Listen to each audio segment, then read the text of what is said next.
Good morning, good afternoon, good evening to wherever you are around the world. We are so excited to have you here with us. Today is a great day to talk about the loss and damage, a moral imperative to act in COP 2030 Youth Ministry. Today, February 10th, we will be deliberating on different important topics. Loss and damage in the context of climate change, adaptation limits, a key point to understanding losses or damages, losses or claims that are disproportionately experienced in vulnerable developing countries, future losses and damages that will rise with the increased global warming, and the limitations to adaptation, stopping to protect against climate impact. We would really like to thank every single one of our community partners.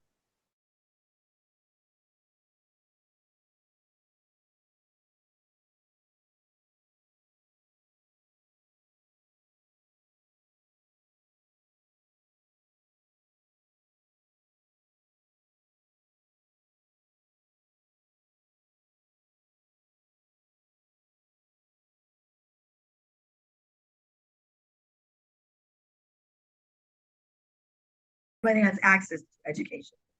Under the visionary leadership of our founder, Mr. Piyush Pandit, a dedicated social activist and passionate educationist, IIU has rapidly expanded into 195 countries across 6 continents.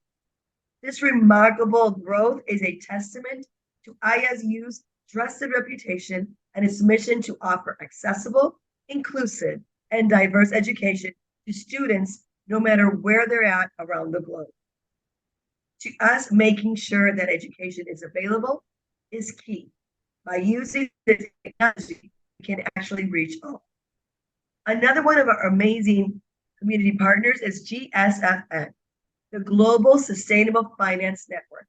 It's a voluntary membership based globally with an initiative launched by the European Organization and the Association of Financing Institutions in Asia and the Pacific.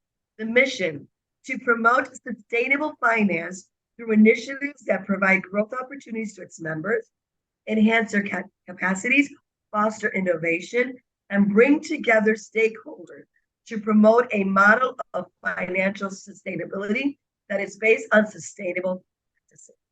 The objectives for the GESFN has been established to be a common platform that helps all its members and its financial institutions benefit from opportunities emerging through transformation to a sustainable economy, to support its members in developing capacities to integrate sustainable across the board.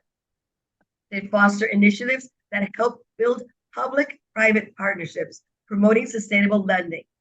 They offer networking opportunities to members of their financial institutions, multilateral organizations, government bodies, business and industry stakeholders to share ideas and experiences. They also provide a forum to support the development and the execution of sustainable finance policy. They present a marketplace for members to promote their sustainable finance ideas, business, products, and services. They perform any task that promotes sustainable finance. Another community partner is IGEN, the 74 million young Americans born between 1995 and 2013.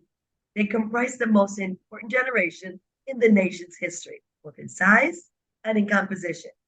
1 out of 4 Americans from ages 5 to 22 has been collectively dubbed an IGEN generation, or the IGENer. It's not only because they're the largest cohort, because they have numbered the millennials and the baby boomers, but it's because also they're the most ethnically diverse generation compared to any of their predecessors. We also want to welcome and thank the International R&D Group. They facilitate and promote all technical and non-technical research and development. They give people of the world and universe a platform to expose and show R&D, talents, and creativities, cultural or educational. Educational growth and surveys, research, they facilitate the dissemination of policy issues across the country and internationally to benefit everyone. The International R&D Group is associated with 292 international journals of different streams in India and across the world. 1,000 of international journals are associated with us.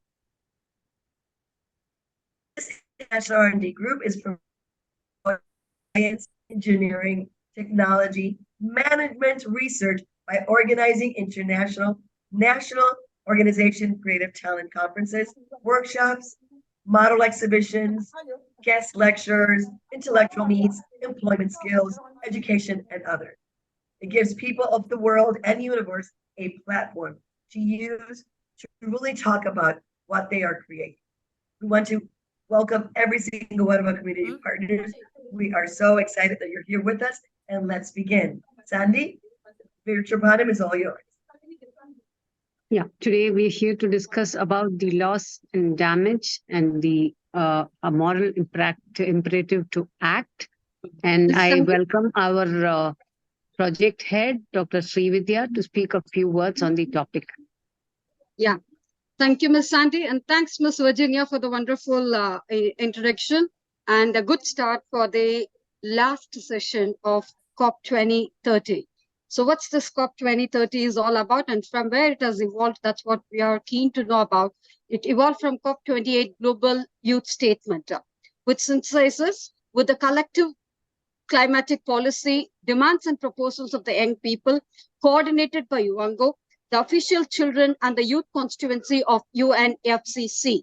So on that note, this ideation evolved into COP 2030 Youth Ministry Convoy, where the Ministry of Youth, bearing the plight of COP 2030, is uniquely positioned to facilitate a crucial connection between the COP presidency and the youth stakeholders.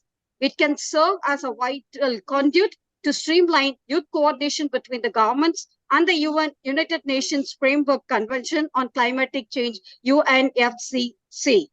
So the ministry can help bridge the gap between the COP presidency and the youth stakeholders by creating a more effective and efficient communication channel. So by serving as a missing link, this ministry will help to bring together the younger generation and the policymakers to address the climatic change challenges more comprehensively. So the focus, the main mission of this youth ministry is that to enhance participation of the youth, instill education, amplify the voices, and inspire into action. So there we are today. On that note, we have been discussing for over these years, weeks, on climatic adaptation talks, climatic finance action. And the third week, we were talking about renewable energy powering a safer future. On the fourth week, we were talking about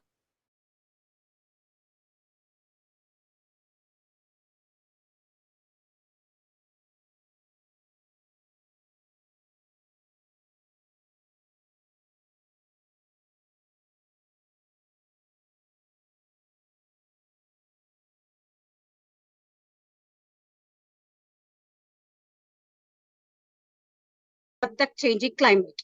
Actions that are still need to be improved to developing countries remain insufficient as climatic risks grow and impacts increasingly devastate the lives and the livelihoods of the vulnerable countries and the communities.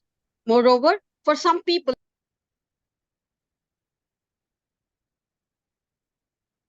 to attempt to adapt the impacts of the climatic change.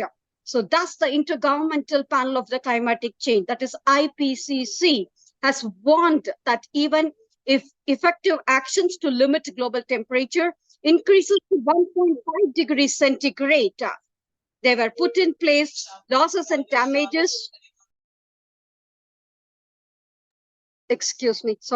streaming from the climatic change, not preventable as they are locked in with a level of warming that's already causing an unavoidable consequences. On that note, may we open today's forum for today's topic of loss and damage in the context of climatic change. Adaptation links a key point to understanding losses of damages.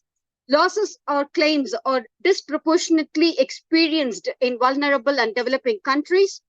Future losses and damages will rise with increased global warming, limitation to adaptation, stopping to prevent protection against climatic impacts. On that note, we open this forum for all the beautiful speakers of today who have joined in today. And the introduction of the speakers will duly done by Madam Sandhya Balaji. And on that note, may I welcome Dr. Kavita from representing IGEN to welcome all our eminent panelists who have joined us on this floor today. Kindly excuse me, I'll be online as I'm out and I'll be online. But on that note, our panelists will do the summary for the speakers. All GSFN speakers will be summarized by Professor Adibisi, and IGEN speakers will be summarized by IGEN panelists, and also Dr. Virginia, on and off, when she's around, she'll be doing the summary for us. So I know we have to give the speaker certificates for which we are planning the validatory function next week. So each speaker, every single speaker who have joined us on this platform will definitely be acknowledged and certified with a certificate to take over. Thank you so much. I would like to join you for the takeaways if everything permits. Otherwise, Madam Sandhya Balaji is the boss and host for today. Over to Madam Sandhya Balaji, with due respects. Thank you. Thanks for this opportunity. Thank you. Hope you enjoy your evening, and thanks for this opportunity once again. Thank you. Thank you, Doctor. And as we had the very crisp introduction from Dr. Srividhya here, without much ado, let us just go ahead and begin with our first speaker, Dr. Kagiso Kogmane. I hope I got your name correct, Doctor. So he's a Global Change Maker Fellow, and he's part of Connecting Dream Foundation. So our first pointer will be loss and damage in the context of climate change. The digital dice is all yours, Dr. Kogmane.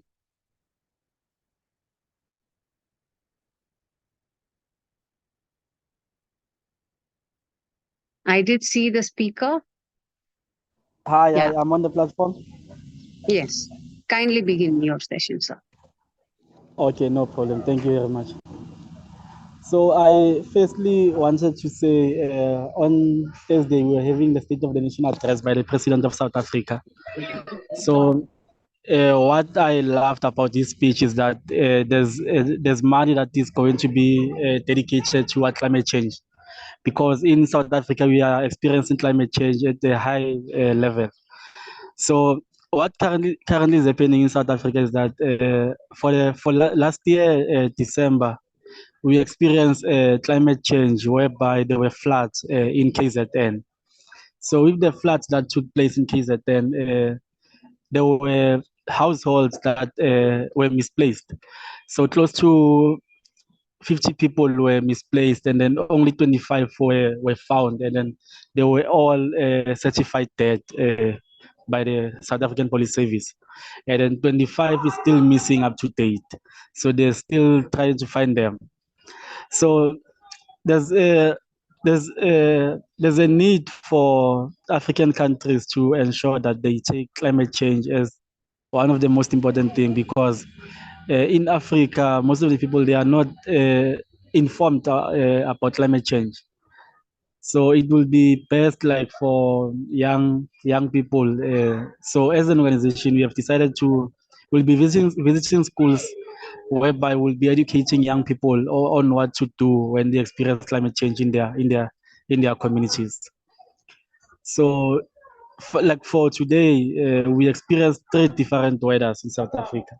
In the morning, it was hot, and now it's a bit cloudy. It will be raining anytime soon. And then later on, we might be experiencing windy. So climate change it's affecting us in Africa.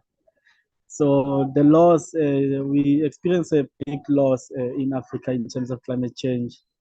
And it's actually something that needs to be taken care of, and then also lobbying other stakeholders like United Nations to assist with educating, even if it's educators and also principals on climate change, and then also educating young leaders about climate change, so that whenever it occurs in their areas, they are able to know what to do. Because at this point, when people are experiencing climate change, they don't know what to do, and then they don't know how to respond to climate change in our country.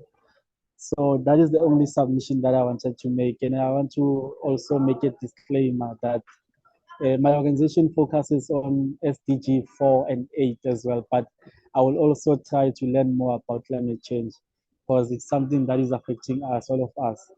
It doesn't choose who to affect. And thank you for that submission.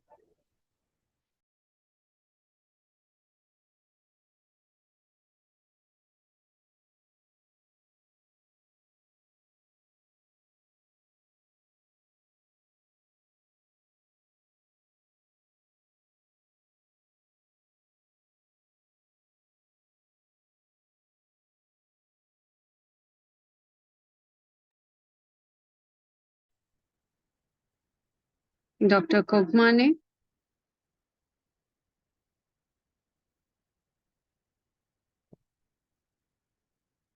Hi, I'm done with my presentation. Thank you very much.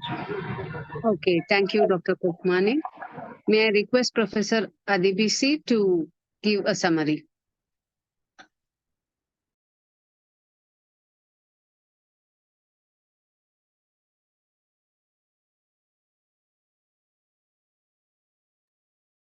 Yes, thank you so much. And I think that is one of the very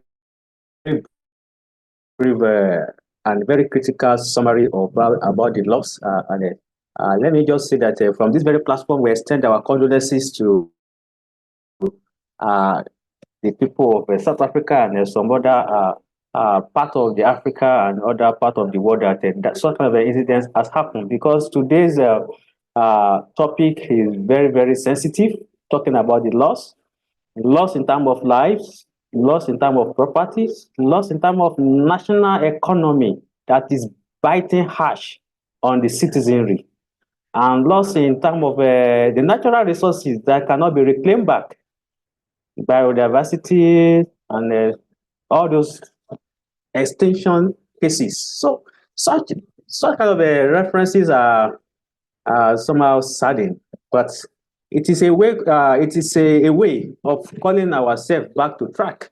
That referencing most of these very cases and talking about it, and also making cases for it, is going to reawaken our alertness and sense of responsibility as a global citizen and at all levels to actually take action and take it serious. That the solution and also the action is not something that we can delay anymore, and we must take quick action on it. And I think two things that I just want to recap from what the presenter or the speaker said was the level of adaptation or adaptability to the climate change is actually something that Africa must work on, because in terms of education, I could see that he made mention that the level of education, preparedness, and awareness is very weak for the common people that are not so on the social media or on the other platform of the media, because it is only people that are in the global space that can be aware of most of this very information, and we must devise a mechanism to actually take the information to them. The second thing that I want to mention from what the speaker said was vulnerability. A lot of people at the grassroots are actually vulnerable. Vulnerable in terms of how will you prepare for something you don't know or you are not aware of. So that is the high level of vulnerability. And when I want to conclude, I just want to say that we should continue to just make our cases known to the global community, and also devise some local means of management whereby the people can build their resilience and also build their capacity to adapt when such cases happen. So thank you, the speaker, and also thank you for making this very case. Thank you. Thank you, Dr. Adibisi. We move on to our next speaker, who's also from the Global Changemaker Fellow and Connecting Dreams Foundation.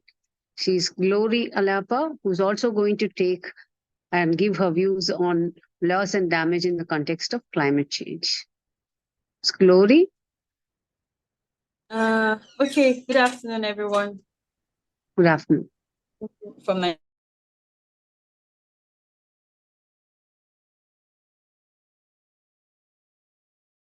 sharing my screen. I don't know if I can, if I'm allowed to. Yes, I think I can. For my presentation. Okay, so I'll be talking on loss and damage in the context of climate change. A global perspective will focus on Nigeria. We already know how climate change has adversely affected planet Earth, both human lives, properties, and the environment. Then we've also known how a number of adaptive and mitigation measures have been put in place to prevent or to help adapt to climate change or mitigate the effects of climate change. However, we still experience losses and damages. And so this topic is very important for us to know how to act and act now to prevent further losses and damages, as well as forestall any other loss that we could encounter. So on the global view, we'll see that the frequency and intensity of extreme weather events, which is one of the effects of climate change, extreme weather events, flooding, droughts, and all that, has risen significantly, with a 43% increase in weather-related disasters over the past 2 decades. And in Nigeria, my country, there's a 25% increase in frequency of extreme weather events. I'll apologize for the noise in the background. Sorry, currently I'm at work, so it will be difficult not to have some few interruptions. I really apologize for that. So, and then some other things that we experienced in Nigeria, and particularly where I schooled or where I worked before coming to my present location now in Jos Plateau State, food insecurity, and then, of course, displacing millions due to floods, and then economic losses attributable to climate change in Nigeria have also surged by 15% annually. And then it disproportionately affects vulnerable communities, so the underserved and poor communities where they don't have resources to adapt to these losses. And so from the picture we can see here, this picture, the one on the right, on the left, showing the Irish potato farm.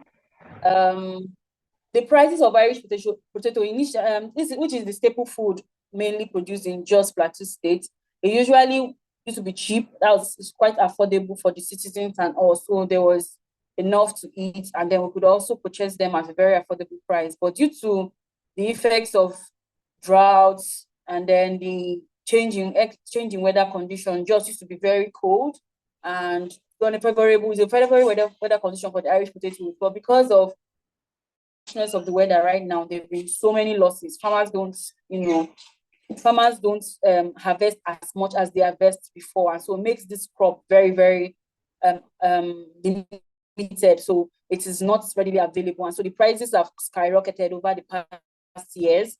And then if you see the picture on the right, travelers and residents stranded as flood grounds, Lokoja. This happened a year ago, and with the rainy seasons coming up again, we don't know if there will be worse flood coming up. And then there are so many resources that we've not been able to forecast disasters, like flood disasters that may arise in the coming days. So this has really caused a lot of losses. There have been economic losses, loss of lives, properties, and so on. And so the environment itself has suffered losses. We've had air pollution, increased health burden, and then, of course, water pollution as well. The seas are polluted. Climate from even the behavioral attitude of some of the citizens in Nigeria, disposal of waste improperly done and all that, and then they find their ways into the water bodies, causing severe health challenges from waterborne diseases. So this has also been one of the health burdens of climate change, and then also the economic aspect of it. Imagine losing properties and all that. And so I will quickly want to conclude by saying there's an urgent need for global collaboration to address this, and then specifically giving attention to unique challenges that we face in Nigeria. First and foremost, I would say in Nigeria, not everyone, like my colleague has said, there's lack of awareness, gross lack of awareness of, and then ignorance, and then there's a lack of political will as well. So some people in the state level and all that, they don't buy into the concept of climate change, not to talk of even mitigating or looking at loss or damages that have occurred from climate change and then solving those problems. And then there's a critical need for targeted policies, increased financial support, and technological transfer to enhance Nigeria's resilience and mitigate the far-reaching impacts of climate change on its population and then on the population and the economy. So it is very important for us to carry out that. And so these are some of my references. And then, yeah, thank you for listening to my presentation. I will stop sharing my screen now, and I don't know if there's any questions or. Thank you, Ms. Glory. And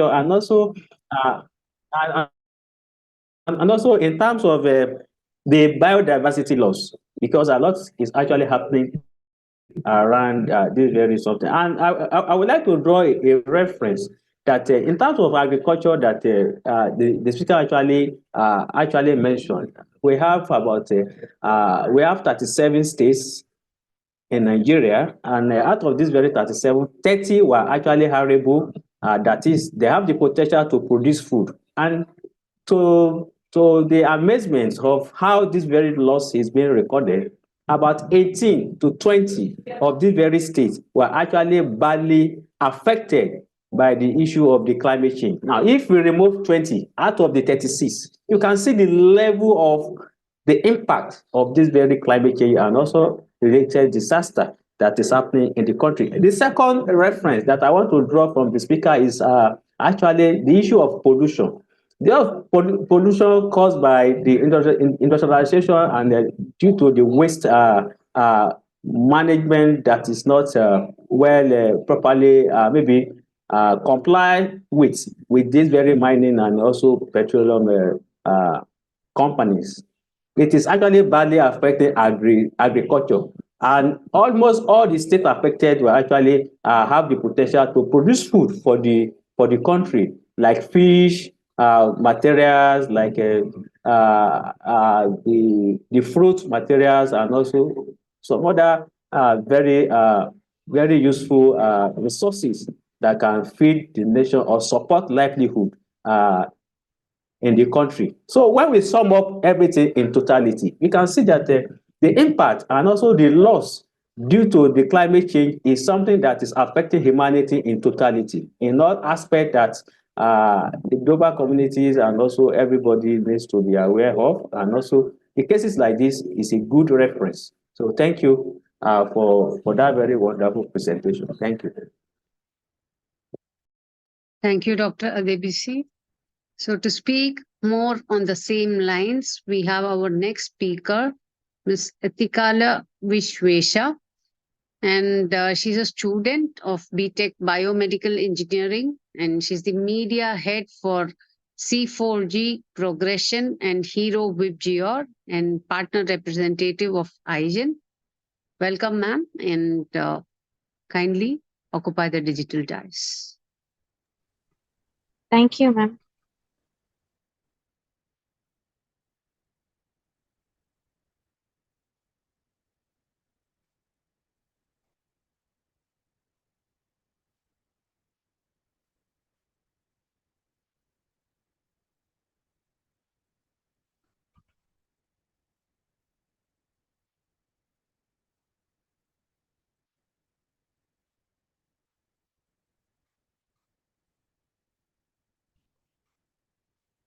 Is my screen visible? Oh, it's not visible. No.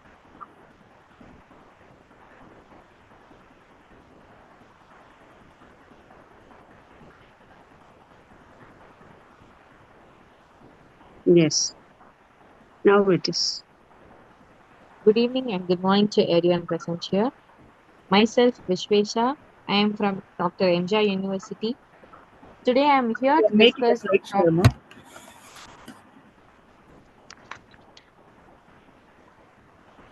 Change the orientation so that you can make it a slideshow.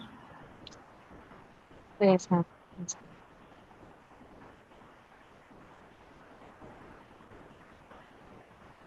Click presentation, Yeah, Vishwesha. now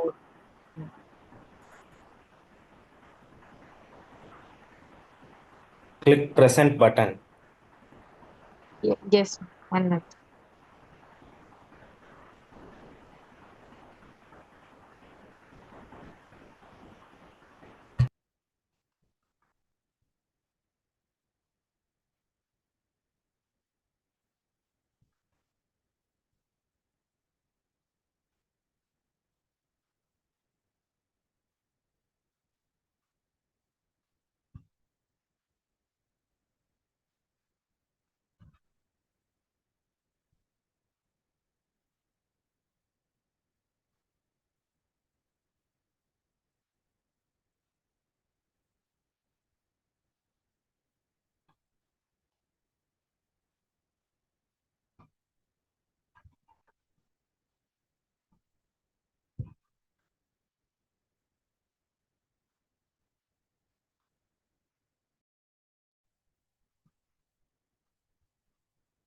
Is it visible?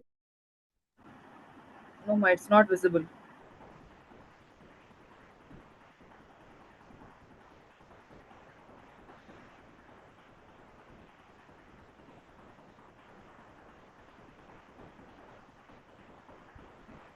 Previously it was visible. What happened? Can anybody help her present from IGEN from your end? Vishwa, is it's not working for you? Yes, ma'am. I'm trying. Previously it was working. You can continue with that. Okay, ma'am.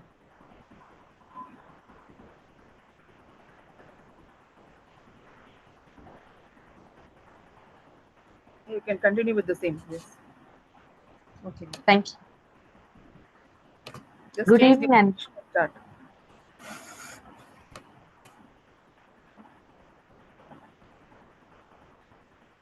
is it okay now, ma'am? Yeah, now it's okay. You can proceed. Good evening to everyone present here. I am Itikala Vishwesha from MJ University. Today I am here to present about introduction to loss and damage in the context of climate change. So, what do you all think about the loss and damage to climate change? So, it has many negative consequences.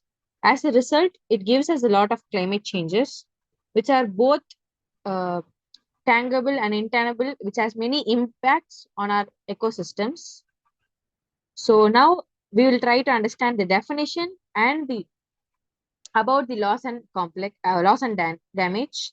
We have two types to understand the definition and about loss and damage. So the first one will be the complex concept. Second one will be the policy framework.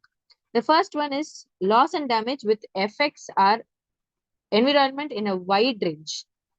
It includes the permanent loss of any biostructure, biodiversities we have. The second one with the policy framework, the policies which we have framed for the biodiversities will be damaged, will be declined because of this loss and damage. Next, the types of loss and damage caused by the climatic changes are physical, economic, and cultural. Physical means the actions which is performed by us, like destructions and damages, which even affects our weather events. Then economic. Economic emphasis the loss of livelihood and agriculture in our world. Then culture. It affects our heredity and traditions of climate. Next. Now let us learn about the impacts of damage and loss of communities and ecosystems.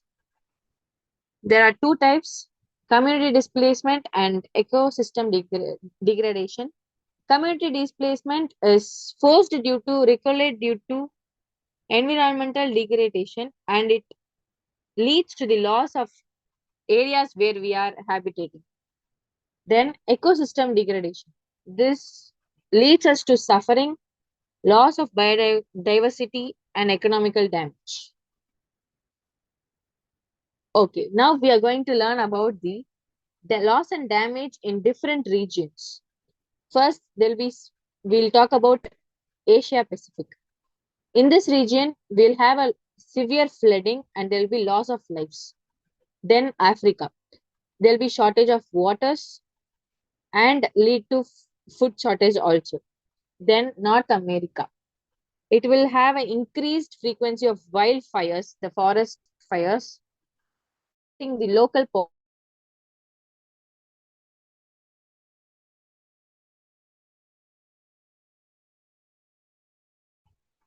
resilience building. Governments and communities are actively working on strategies to adapt the changes and to come over the changes. Then disaster risk reduction. The reduction of our disasters is also being planned and everything is being changed now. Next, resource contract. Resources poses an obstacles, and this are recovery efforts for affected communities. Then political will. Addressing and loss and damage requires strong political international cooperation, which is very challenging nowadays. So what are the international framework and agreements related to loss and damage? The first one, Paris Agreement. Second, Warsaw International Mechanism. Then, what are the role of insurances and financial mechanisms? So insurance coverage is which provides the financial protection for an individual against the climate change. Next one, climate resilience funds which support and recovery the adaptation measures for communities affected by loss. Then varied approaches, international collaborations, mainly international collaborations plays a lead role, enhancing the global coalition to develop the comprehensive and policies. Mainly developing the policies may help us in reducing the damage and loss. Thank you.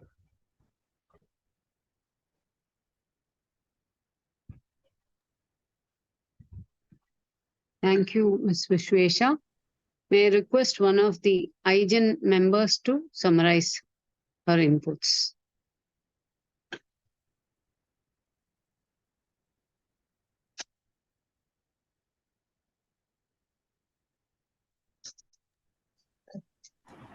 Lakshmi ma'am, are you there? Yes, ma'am, I am there. Okay. Can you hear me, ma'am? Yes, yes. Okay, ma'am. Thank you, ma'am. A very good presentation given by you. Thank One you, second, ma'am. ma'am. One second, ma'am.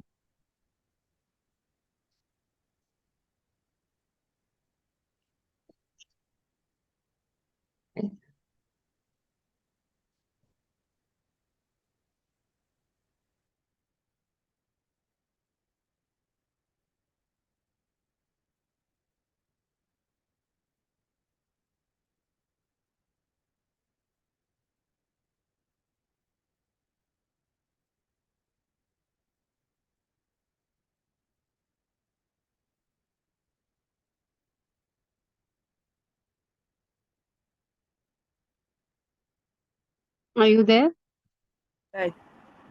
Ma'am, I think she is not in connection. I will continue, ma'am. Yeah, please, ma'am. Okay. So, Vishweshwa, your presentation is very well, and you were talking about loss and damage. So, you are having a very good. You have taken a very good examples of different countries which we have taking action for this loss and damage, and you are also talking about some understanding and definition about how the content is going on with the policy statements, and also you have statistical analysis of how the different types of losses and damage are caused due to the climate changes, that is with related to physical as well as economical aspect as well as cultural aspects. So in cultural aspects, it is related to our heritage, tradition, and also due to the knowledges in the environmental degradation of ecosystem. So we have to save our Mother Earth from this. So next, we have discussed about the impact of loss and damage on communities and ecosystem. So we are having different community displacements and ecosystem degradation. So you have also very nicely addressed how our natural disasters are causing the economical impacts on the societies as well as the communities, huge communities. So we have taken case studies from different countries like Asia Pacific as well as the African countries and North American countries, and also you have approached the resilience building and disaster risk reduction. So you have very well addressed about the loss and damage, and you have also concluded very well the how to adapt this global cooperation for this loss and damage. Very good, Vishweshwara. Keep it up. Thank you, ma'am. Thank you, Dr. Zahira, for that comprehensive summary. And we move on to our next speaker, Dr. Vishnupada Bose, who hails as an alumnus from one of the prestigious institutions of the country, Indian Institute of Technology, Kharagpur. And he's also the project manager of ITC Limited, apart from being the partner rep of GSFN. We welcome you, sir, and kindly give your inputs on loss and damage as in the context of climate change. Yes, thank you, madam. First of all, very good evening. Good afternoon, good evening to all of you. I express my sincere thanks and gratitude to all of you that opportunity given me to share my opinions in this platform. Thank you so much. Thank you, Shanda madam. Yes, I'm sharing these slides.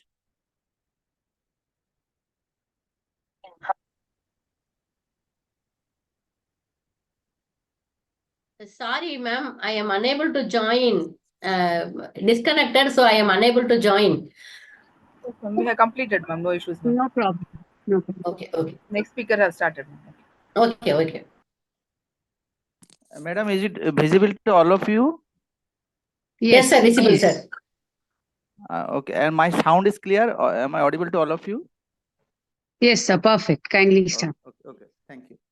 Thank you so much. I am Vishnupada Bose from India. So this is the brief of loss and damage effect. Human-induced climate change has raised as average global temperature by 1.1 degrees Celsius above pre-industrial levels. This was actually earlier slide. I also discussed how the man-made activities accelerating the global warming. So this is leading to an increase in the frequency and intensity of extreme climate events such as heat waves, storm, droughts, hurricanes, floods. In addition, climate change is causing slow onset phenomena such as sea level rise, acidification of oceans, biodiversity loss, and desertification. So it is actually research data that pre-industrial level, before industrialization, this is the concentration of greenhouse gases in the atmosphere. And when people started to using fossil fuel, so this is the consequences. It is data of 2016. Here we can see that CO2 concentration increased a lot, 270 ppm, 78 ppm to 403 ppm. This is the main accelerator to pushing global warming. So that's why today we are paying loss and damage costing around $16 million per hour. That is actually research data. So this is the man-made consequences.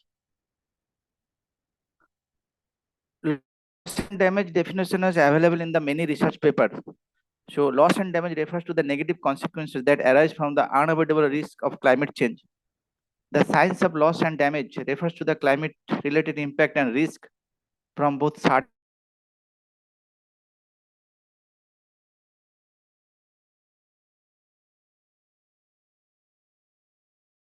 adverse climate effect. This is the main issues that as adaptation measures fall short, some of the adverse effect will inevitably materialize. This is known as loss and damage. A 2023 analysis found that between 2000 to 2019, the world suffered at least $2.8 trillion in loss and damage from climate change. So per hour costing $16 million per hour we are paying now. So this is the development scenario to address loss and damage in the earth. Different scenario is there, 1991 to 2022.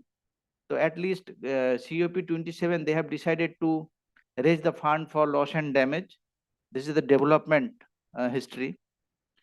So pledge to loss and damage fund as COP28, that is now has initiated. This is the scenario. Past risk is this one, past time.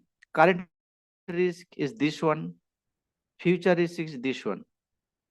So green color is risk avoided by direct risk reduction and adaptation.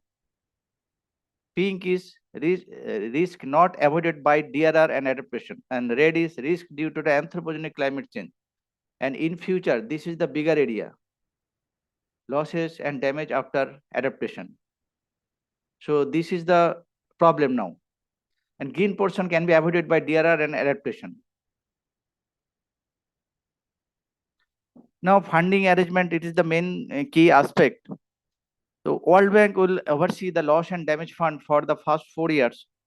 The fund source of funds include rich nations such as US, UK, EU, as well as some developing countries. Loss and damage funding can come from variety of sources, including governments responding to domestic climate impacts, non-profit and philanthropists investing in recovery effort, community crowdsourcing. According to the press release from Natural Resource Defense Council (NRDC), fossil fuel companies that have contributed the most to the climate crisis should also contribute to the fund. The Loss and Damage Fund was established in 2013 at 19 COP to the United Nations Framework Convention on Climate Change (UNFCCC) at Poland. This is one data I have extract from the research paper and articles. The red portion is fund needed. Current loss and damage needs per annum this much amount fund. Developing countries demand per annum this much. Placed to the loss and damage fund at COP28 this much. So huge gap is there. That means funding arrangement is the prime importance here. Funding, through the funding, we can address the effect of loss and damage somehow. It's a contribution by the different countries as COP20 make a summary note that contribution of the fund in the account of loss and damage to mitigate the loss and damage effect. This is the framework how the national level, regional level, local level fight against loss and damage mitigation. So loss and damage finance, knowledge development and sharing, oversight and monitoring, capacity building and advice giving, international collaboration within the outside UNFCCC. This is the things framework made by the different expertise, different policy makers to address the issues of loss and damage. And they are trying to mitigate the effect, reduce the effect.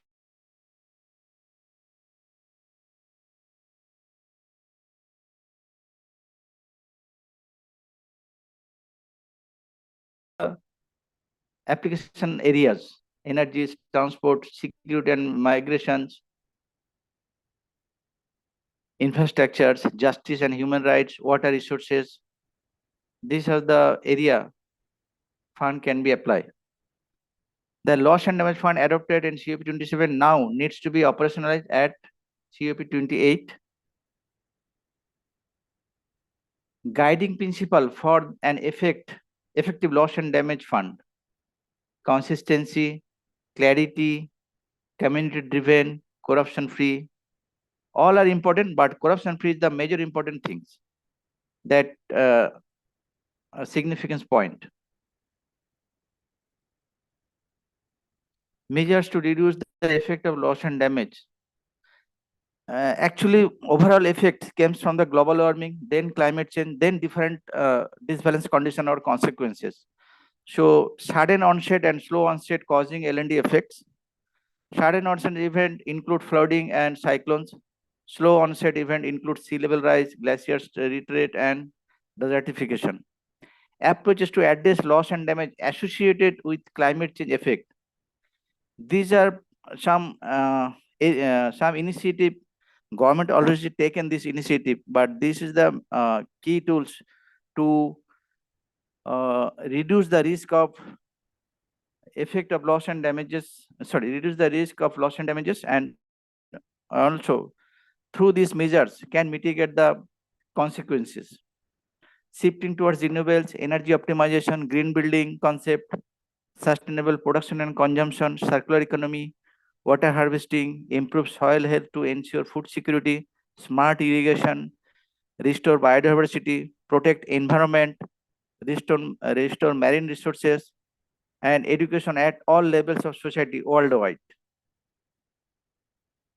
This is the conclusions. The climate impact are already causing widespread disruptions, and they are only poised to worsen. The need for loss and damage solutions, most notably finance, is more urgent than ever before. United Nations systems together with its partner have been providing financial and technical support to countries to address issues related to loss and damages. This is the brief conclusions. Thank you so much for brief presentation. Thank you, sir, for your detailed inputs and a look into the future. May I request Professor Adibisi to give the summary. Madam, may I stop the sharing slide? Yeah, kindly stop. Yes. Thank you so much.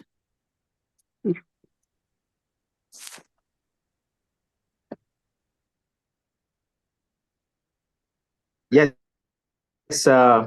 thank you so much.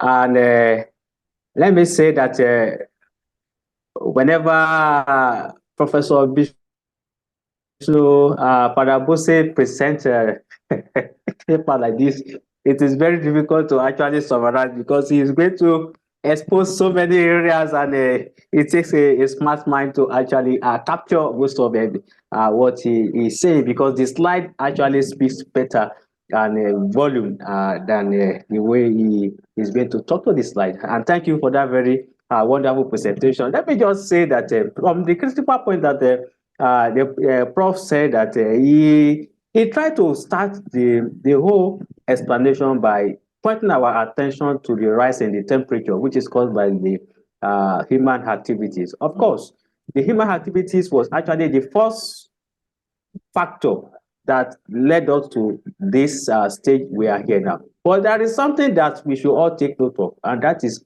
unconsciousness. It wasn't deliberate. It was the anxiousness and also the zeal to develop, the zeal to innovate, the zeal to change the world for betterment. Then, not realizing that it was already causing some level of damage. And when it started to be noticed, that was when the discussion actually started, like a prof showed and shown in that very the policy and the framework development over the years till now. And he made mention of some critical indicators or some critical references that we can all relate with, like the biodiversity laws and heating and global warming, and also ice melting and sea level rise and acidification and desertification. Very amazing and very mysterious that everything is actually happening concurrently. It is not that one is happening, then so everything is happening simultaneously. So we are at the level of when we want to tackle the problem, we are all tackling the problem at the same time. And that is where the complexity of actually finding the solution actually lies. And like he has said, little did anyone, even among the head of states and not even some of the researchers even know or are aware of the losses and how it is being calculated and what is the reality. And he has made us to realize that they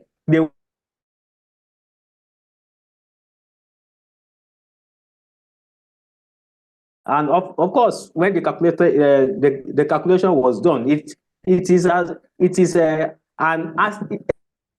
estimated amount of trillions of millions of US dollars per annum, and that is very huge. That is very huge, and that is the reason why the action is actually needed very swiftly to actually tackle this very complexity in the effect of the climate change and also the impact that has been discussed with the earlier speaker. And the risk, this is the other aspect that he made mention. The risk aspect, there are two ways to the risk measurement that he showed. There is the one that is reflecting the action. The action if we want to refer to the past, the action if we want to refer to the current situation, the action which if we want to refer to the future. He showed the trend, and if we want to actually take a clear interpretation, I think the action that is started now to rescue the future, it is the best way to go, like he has pointed out. And he also mentioned that where are those the interpretation for that very action on the aspect of the risk management, and it is giving us hope. That very chart that he showed us was giving us hope that if the action is taken, these are the levels of how we can actually rescue the world and humanity. And he made mention of the sources of funding for actually financing the action that is going to rescue the world and humanity, and made mention of the government, of the NGOs, and of the companies and also the corporate organizations that are involved in the release of this very emission and also activity that is leading to this very effect of the global warming and climate change. And he made mention of something that I would like to highlight as well. He made mention of the funding. For what purpose? What are the strategic areas that the funding should be directed? He made mention of a list of them, but the one that is very, very, very, very sensitive are the sector of the infrastructure and also the sector that is actually pointing to the point of the approaches. And those approaches, there were many that he mentioned, but the actual one that is very critical to the researchers and the leaders are the shifting in the technology. That is where the problem is now. There are so many solutions, but the one that is very striking are shifting in the technology that can actually deliver. And another focus is the energy optimization.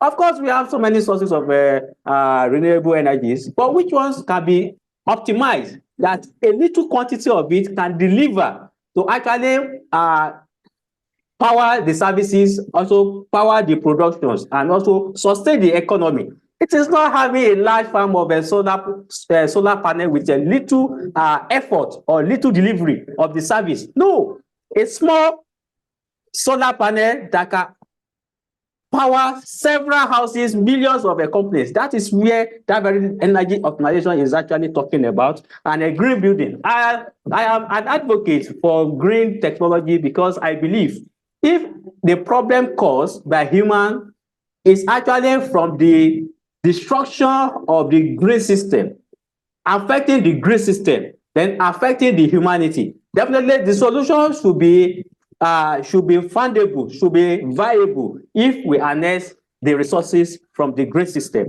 and that is the green building. And it is on that note that I just want to say that it was a very wonderful presentation, and I believe that if we all digest what has been said very critically, then we will all be aware and be abreast and be informed of the action and the right step to take towards rescue the humanity and the world at large. Thank you.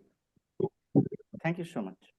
Thank you so much, Dr. Adebisi, for your detailed summary and additional and valuable inputs with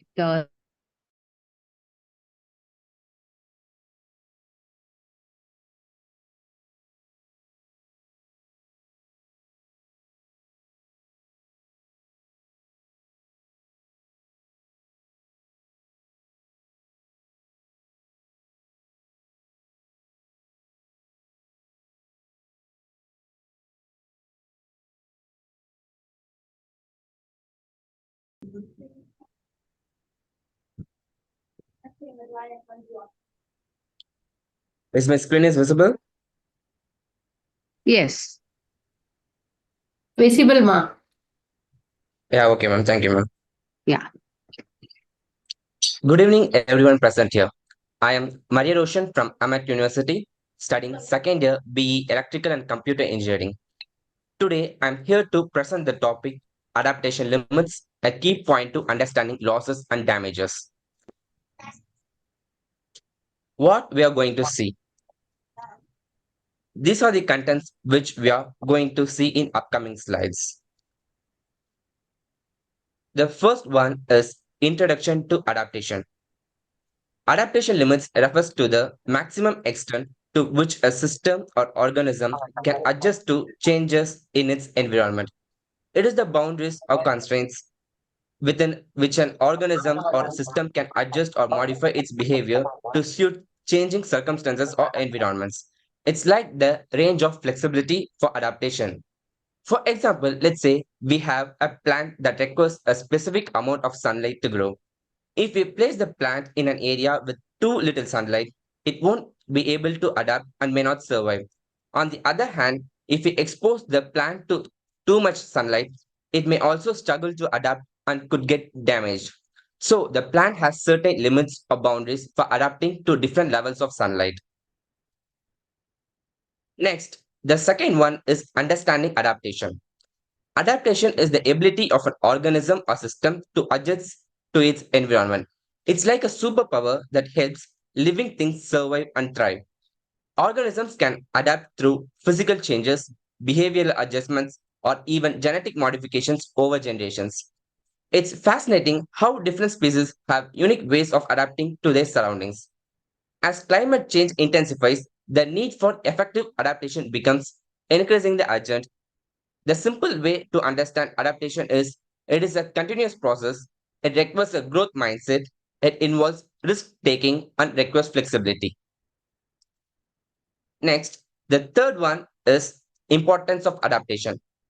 Adaptation is crucial for building resilience and reducing vulnerability to climate change.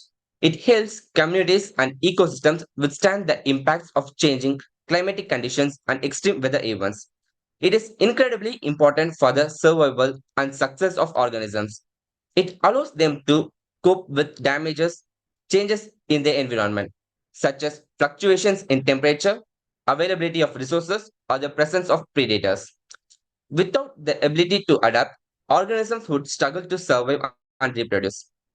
Adaptation enables species to evolve and thrive in diverse habitats, ensuring their long term survival. It's a remarkable process that showcases their incredible resilience and ingenuity of life on Earth. For example, consider the Arctic fox. It has adapted to the harsh, cold conditions of the Arctic by developing a thick layer of fur and a compact body size. These adaptations help it conserve heat and navigate the snowy terrain more effectively. Without these adaptations, the Arctic fox would struggle to find food and stay warm, making survival extremely challenging. Next, the fourth one is adaptation strategies. There are various adaptation strategies which are employed to mitigate climate change impacts. Some of the adaptation strategies are physical adaptations, behavioral adaptations, physiological adaptations, and genetic adaptations. These include infrastructure upgrades, sustainable land use planning, and ecosystem restoration. Each strategy aims to enhance resilience and reduce vulnerability to climate related risks. Next, the fifth one is types of adaptation limits. Totally, there are four types of adaptation limits. They are technological limits, financial limits, institutional limits, and ecological limits. Technological limits is the constraints imposed by the availability and effectiveness of technologies for adaptation measures. Financial limits is the constraints related to the availability of funding and resources for the implementing adaptation strategies. Institutional limits is the constraints arising from governance structures, policies, and institutional capacities for adaptation, planning, and implementation. Ecological limits is the constraints imposed by the capacity of ecosystem to adapt changing conditions. Next, sixth one is losses and damages. Losses and damages can refer to the various situations where something is lost or harmed. It could be financial losses due to accidents or natural disasters, damage to property or possessions, or even emotional losses such as the loss of a loved one. It's important to take necessary precautions to minimize losses and damages, such as having insurance coverage, practicing safety measures, and being prepared for unexpected events. Next, the seventh one is impacts of losses and damages. There are various impacts of losses and damages. Some of them are economic losses and reduced productivity, displacement of communities, increased vulnerability and poverty, impacts on ecosystem and biodiversity, health risks, and increased mortality, social and cultural disruptions. Next, the eighth one is case studies. Here are some case studies which was implemented in various places. Adaptation limits.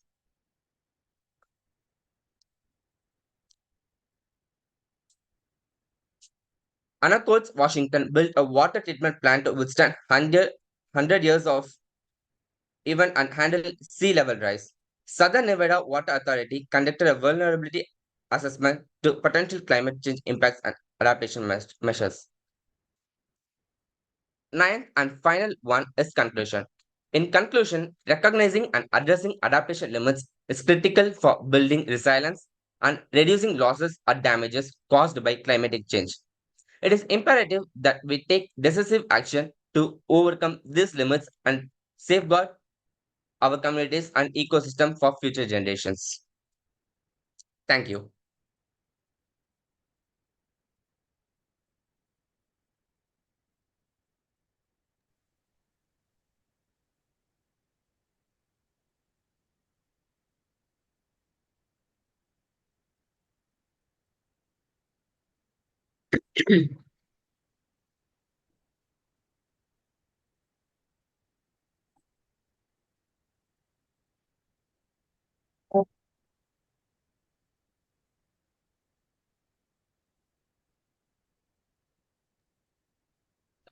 Dr. Lakshmi, kindly give the summary. Thank you, Mr. Maria Roshan, for your detailed presentation.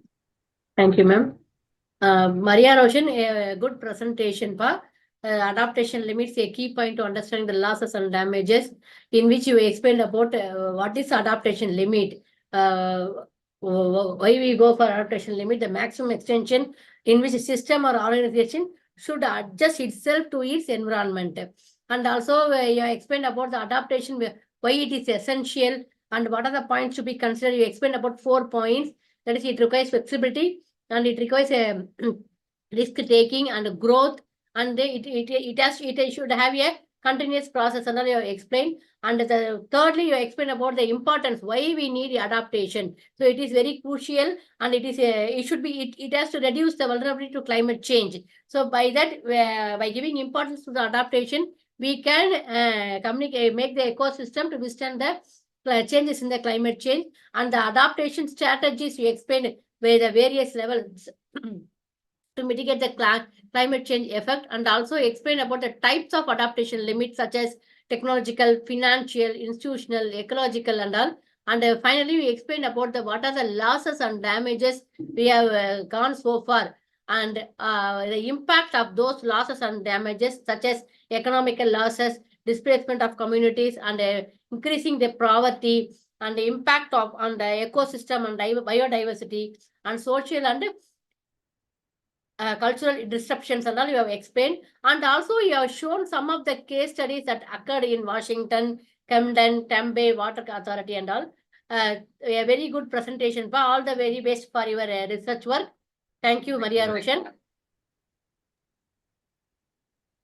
Thank you, Dr. Lakshmi, for that comprehensive summary. It is now time to go to the next speaker, who's going to speak on losses or claims that are disproportionately experienced in vulnerable developing countries, which is so true. In spite of contributing minimally less damage to the environment, the losses and damages that are experienced more by the developing countries. And to speak on that, we have with us Liana Surya Ningis Badrun. I hope I got your name right. She is the co-founder of AgriTC and the faculty member of University of Madras and partner rep of GSFN. Ma'am, the stage is all yours. Yes, thank you. Is my voice clear? Yes, absolutely. Okay, let me share screen now. Yeah. Is my presentation visible on your screen? Yes, we can see it. Thank you. Good evening, everyone. Firstly, I want to express my gratitude to GSM for this opportunity. I'm honored to share insight on the topic being discussed today. This is the COP 2030 Youth Ministry Conference. So it is truly important to recognize the role of youth leaderships in addressing the pressing issue of climate change-induced losses and damages. So I would like to add a bit from the initial topics by addressing empowering future leaders, addressing climate-driven losses and damage for unified resilience and sustainable solutions, by navigating towards a greener future through collaborative action and innovations.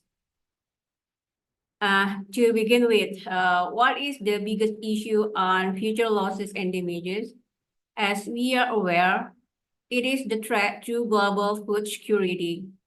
Climate change-induced disruptions in weather patterns, such as shifts in precipitation and temperature extremes, pose significant challenges to agricultural productivity and food production systems worldwide. We read news and perhaps witness one or more impact of this climate-driven losses and damage, which increase the vulnerability of agricultural landscapes and ecosystem to this shift. Like what we read here from several resources from the desert locust swarms, hurricanes, and to the severely devastated COVID-19 pandemic. Global warming poses triple threat to biodiversity, agroforestry, and food security, compounding challenges for agricultural systems. Food production and land use contribute significantly to greenhouse gas emissions, amplifying climate change. Developing nations like Brazil, my country Indonesia, and Malaysia, for example, with high emissions from food and land use activities, face acute vulnerabilities. Despite this, a large portion of its population remain food insecure. Many developing nations seem to hold the key for deforestation and methane emissions. Here I put some highlighted news that show the burden developing countries have on their shoulders. You can read it here and open the web, read it right away. Nevertheless, the executive director of UNEP, Inger Anderson, addressed in her speech that the effects are worsening. Last year marked the hottest on record, resulting in fierce storms, prolonged droughts, and rampant wildfires. Species face immense pressures, forests are declining, and soils are becoming infertile.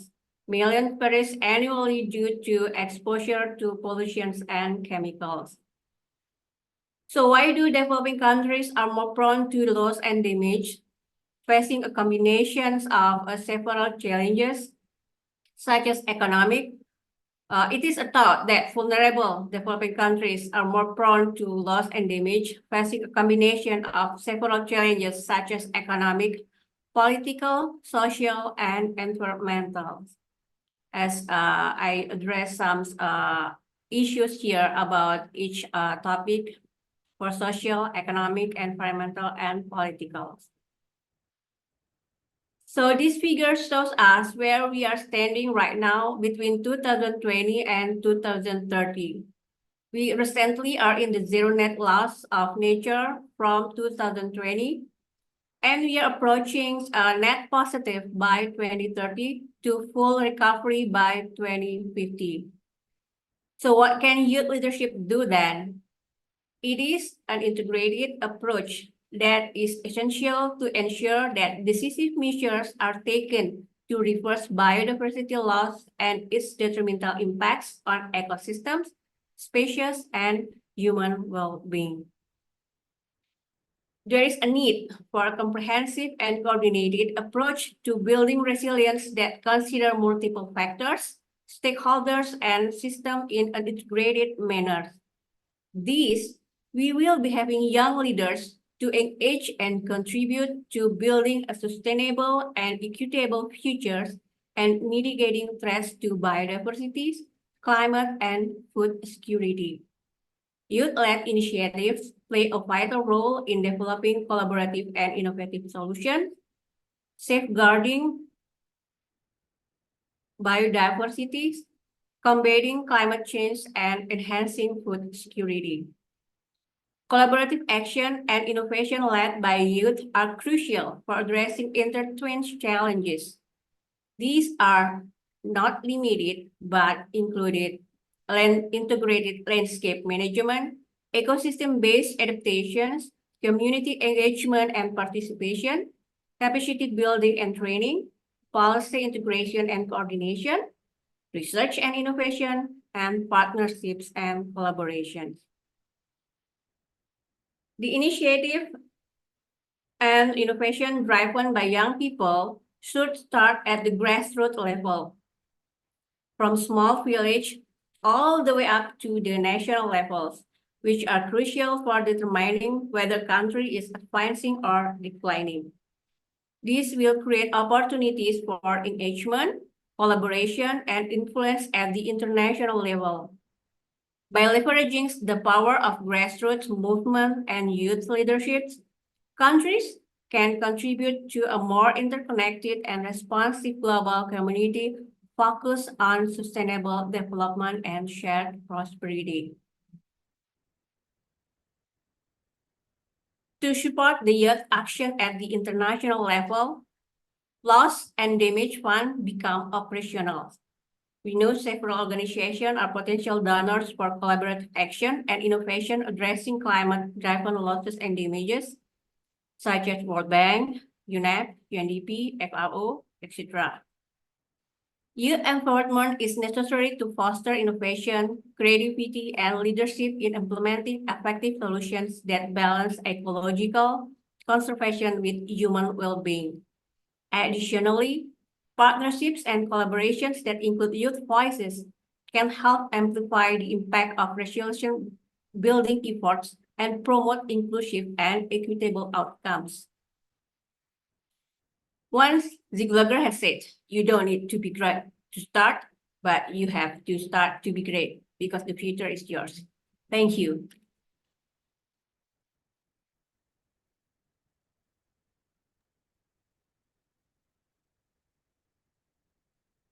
Thank you, Ms. Padru. That was a colorful and insightful presentation. Before I invite Dr. Adibisi for the summary, we have amidst us Mr. Gokul, who is the director of IGEN. I request him to kindly join us and address this meeting, say a few words. Mr. Gokul? But after the summary, let me talk or like before that? No problem, sir. You can speak now. And then we will have the summary. Sure. Okay. Yeah. Thank you. Thank you so much. Good evening to all. I think maybe somewhere in the month of October, we had same kind of comprehensive discussion, and I'm so delighted. Again, the COP 30 has initiated, and definitely this is very important discussion which the global is required. And I could able to see the presentations by various the scholars who have brought their own innovative pattern of idea. So my wishes to them. And talking about this climatic change on the damages to the ecosystems or the environment, I think that is very important pathway we need to understand globally, as well as I think what we are looking forward in our own community. So seems to be, I think today the world is taking very faster moment in all the areas, maybe in the technological or in the innovative or in the faster level of transportation. but I think everybody has to think about what the climatic change is also happening. So how fast we are just moving with the range of rocket technology. Definitely, climatic change is also taking its own direction, and this I think has to be understood by every individual. Since we have almost 700 to 800 millions of people in the globe, it is not only the peoples alone living in this earth. There are so much of ecosystem is binded with us, and every the individual contributions of the bioorganisms might be or with the various the species, which is also playing important role for our earth to increase its the life. So with that, if we try to see, I think the human, they are very much, I think, curious to achieve something which they wanted to do it in next 100 years. They want to do it in 10 years. I think this has to be slowed down. If at all, I think we are seeing so much of changes happening. Example, I think the monsoon, which we have seen in the India, I think recent days, it's terribly a change in the period. Example, if you see in Chennai, I think we has to start the monsoon somewhere in the October, but we initiated somewhere in the end of October. But the total downpour of rain should be something around expectedly something 100 or 150 centimeter. But this year, I think we got something 250 centimeter. This is something so enormous, and this is something we see real. What is real climatic change is happening, and this again when you see in South India, especially this Thoothukudi or Tirunelveli, it's a big disaster which the entire the generation has seen. Nearly 100 years, they have not seen such a big the storms or the cyclone effect.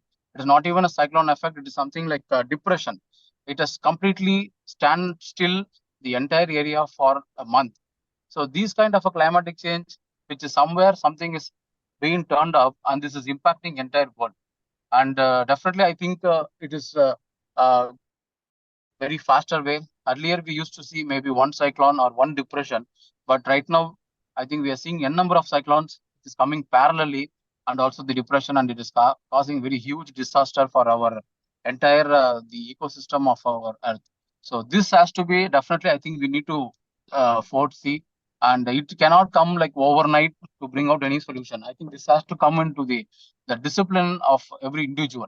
I think they should think about, instead of we go in a bigger car or we travel in bullet train or technology.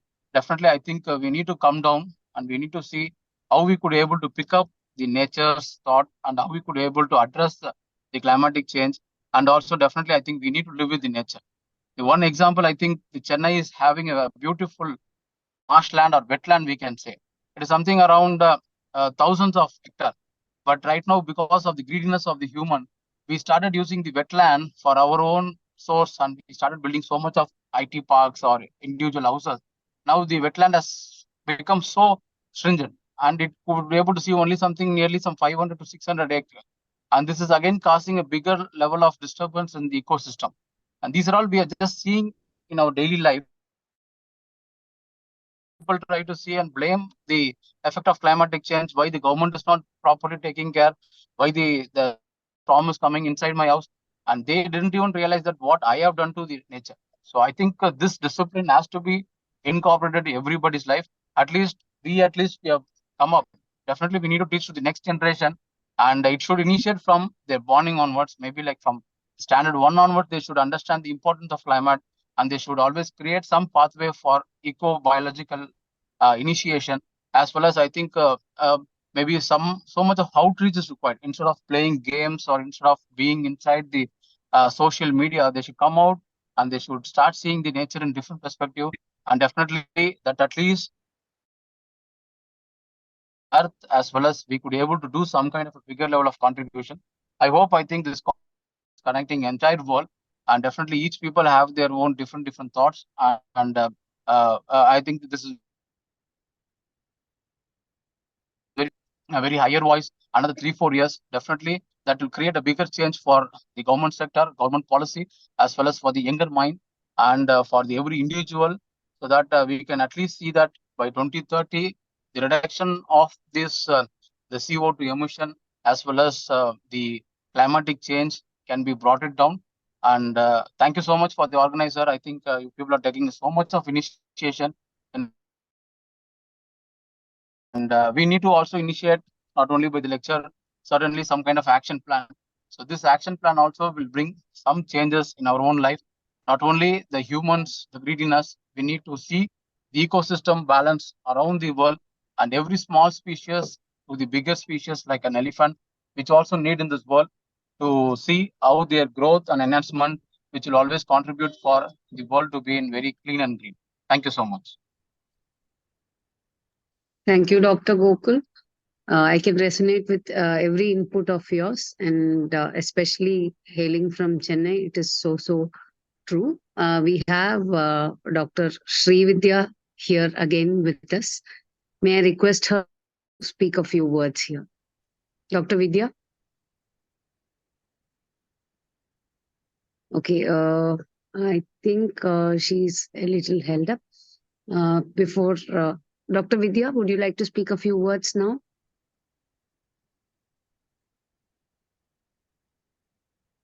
Okay, before Dr. Srividhya comes back to us, may I request Dr. Adebisi to summarize the speech of Dr. Badran? Yes, thank you. I think the key focus of that very presentation was actually empowering the future leaders to address that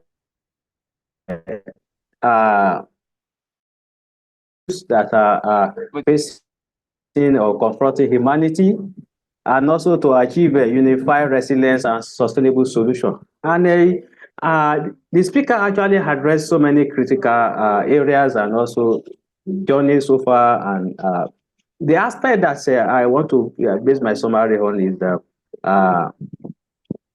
the focus of how this very issue of empowerment is going to actually come into being in terms of the vulnerability of the countries. And the speaker made mention of some factors that are making some countries vulnerable. And the critical aspect of it that I want to mention is the geographical position.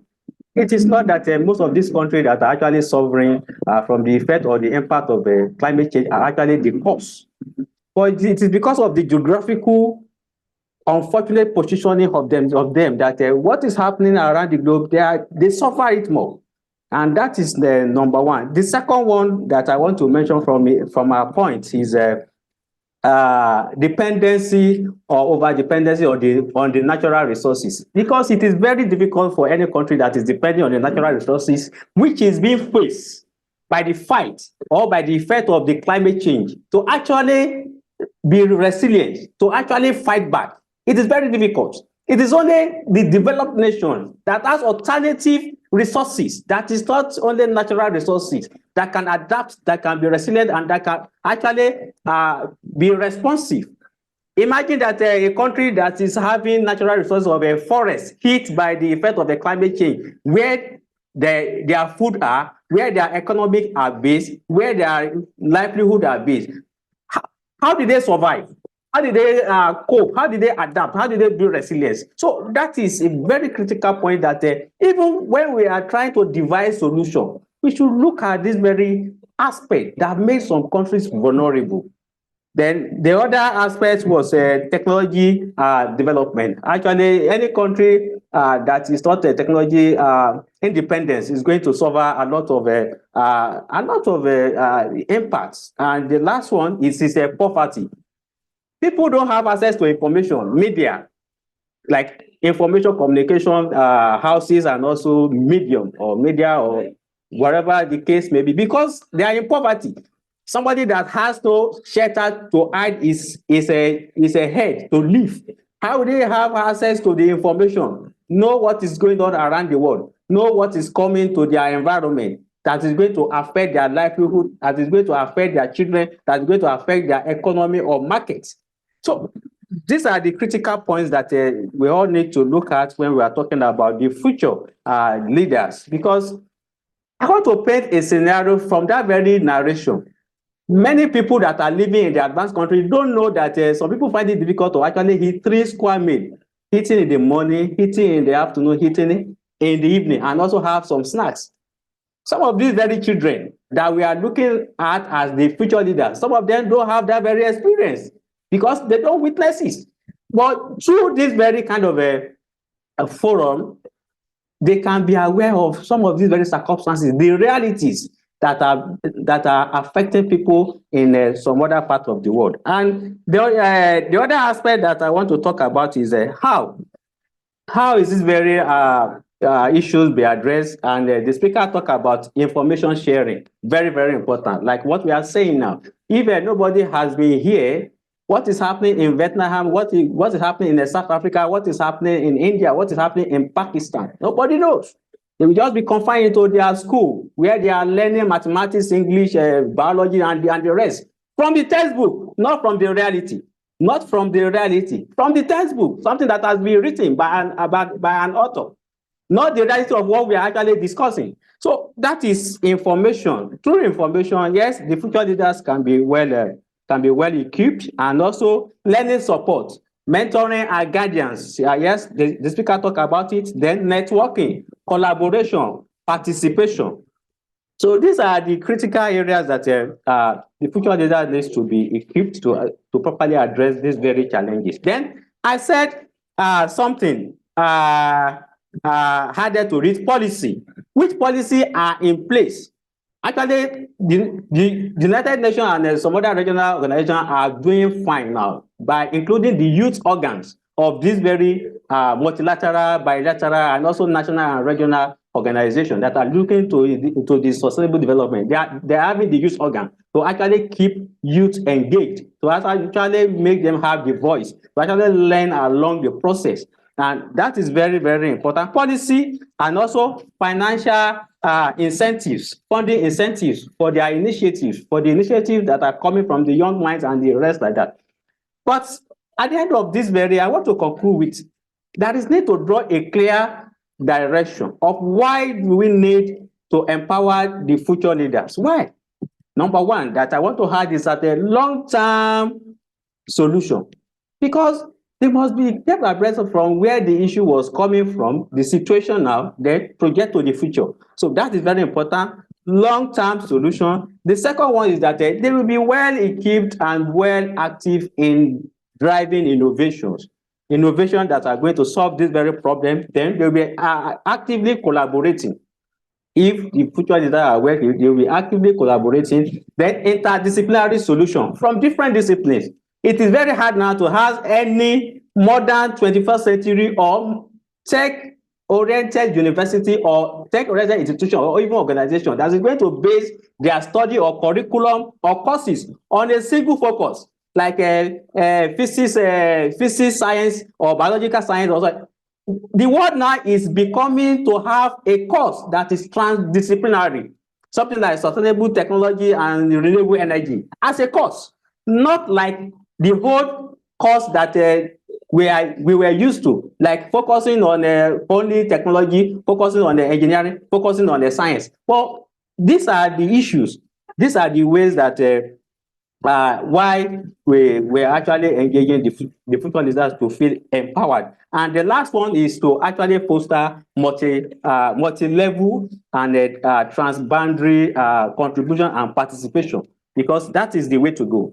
We have different people from different backgrounds here now talking about the same issue, trying to look at the same issue, driving ideas towards solution. And that is the direction that the empowerment of the future leaders are actually needed. And that is the reason why, and the clarification for that demand. So thank you, and I appreciate the speaker for that very wonderful presentation and the ideas driven towards the conclusion of this very presentation. Thank you so much, Dr. Adebisi.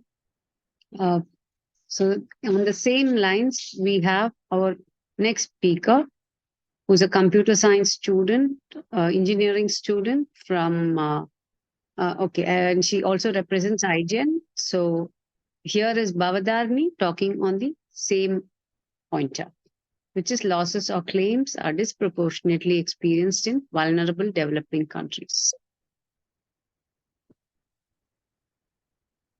Ms. Bavadarni?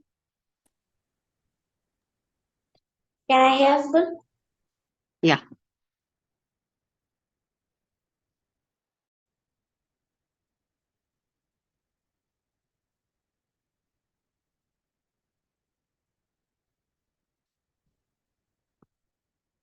Would you like to share your screen, Ms. Bavadani? Yes, ma'am.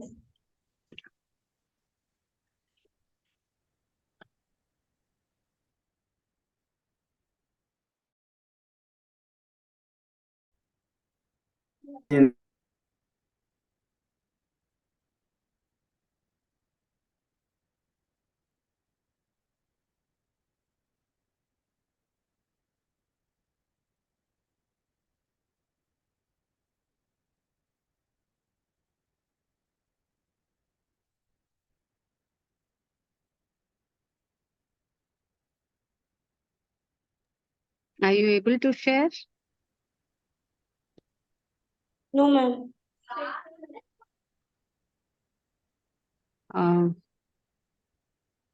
Can you click your share button on the screen?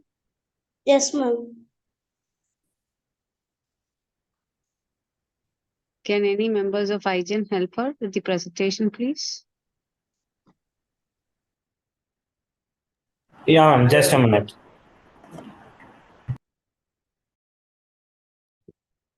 Badani, please send me the PPT to me.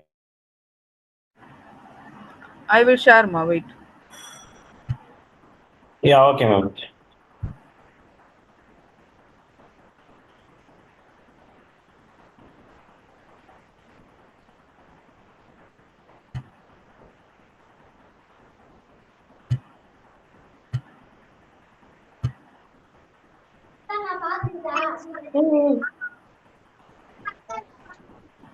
Is screen visible? Yes, ma'am. Yes, ma'am.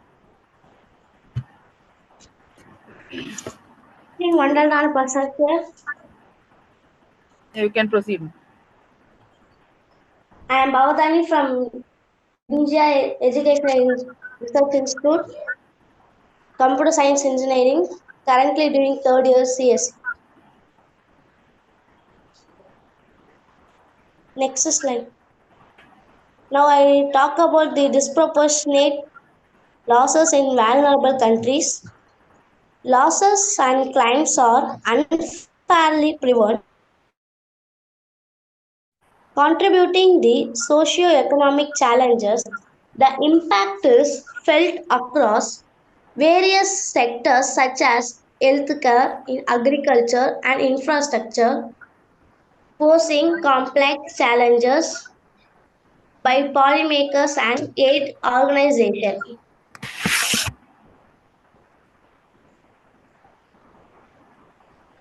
Impacts on healthcare. First, resource strain, access to treatment, public health outcomes. First, we see the resource strains. Healthcare system is vulnerable countries faces and strain due to implement resource and inadequate infrastructure to meet the demands of this population. And second one, access the treatment. Many individuals there are lacks access to essential medical treatment and service, resulting in the preventable suffering and losses of life. Third one, public health outcomes. The disproportionate losses have a determined impact on public health outcomes, existing challenges, and creating the new ones. Environmental impact, erosion and deforestation, and impact on biodiversity. Erosion and deforestation, the environmental in vulnerable countries is deeply affected by erosion, deforestation, and degradation resulting from various contributing factors. Impact on biodiversity, the losses of habits and diverse economic ecosystem in this, leading to further ecological imbalance. Challenges in education. First, education disparities. Second, infrastructure gaps. First, educational disparities. Vulnerable countries face significant challenges in providing equal education opportunities, impacting the holistic development of their young populations. Second, infrastructures gap. The lack of adequate educational infrastructures hinders the delivery of quality education, cycles of poverty and inequality. Economic strain, unemployment and market instability. Unemployment is economic losses is vulnerable countries contribute to high employment rates extracting the finance pools of the population. Market instability, the economic backdrop in this region is fraught with instability and limits access to resources, affecting livelihoods and market dynamics. Infrastructure challenges is road network and water and sanitation. In road networks, inadequate road infrastructures significantly limits connectivity and access to essential service, affecting overall development and progress of this region. And water and sanitation. The lack of proper water sanitation facilities poses significant health risks, impacting the well-being of communities in vulnerable countries. Climate vulnerability. First, extreme weather events. Second one, water scarcity. First, extreme weather events, adverse climate conditions in vulnerable countries lead to extreme weather events resulting in substantial losses and displacement. Second, water scarcity. The impact of climate change intensifies water scarcity, creating additional socio-economic challenges for the affected population. Gender disparities, access to resource and empowerment and leadership. Access to resources, gender disparities exacerbate the limited access to resource, the opportunities, reporting social and economic inequalities within vulnerable countries. Empowerment and leadership is efforts to break the gender gap and empower women in this region and crucial for achieving sustainable and inclusive development outcomes. Technological barriers, digital divide, and innovation and development. In digital divide, the lack of digital infrastructures and technological access hinder the participation of vulnerable countries in the global digital economy, winding the technological gap.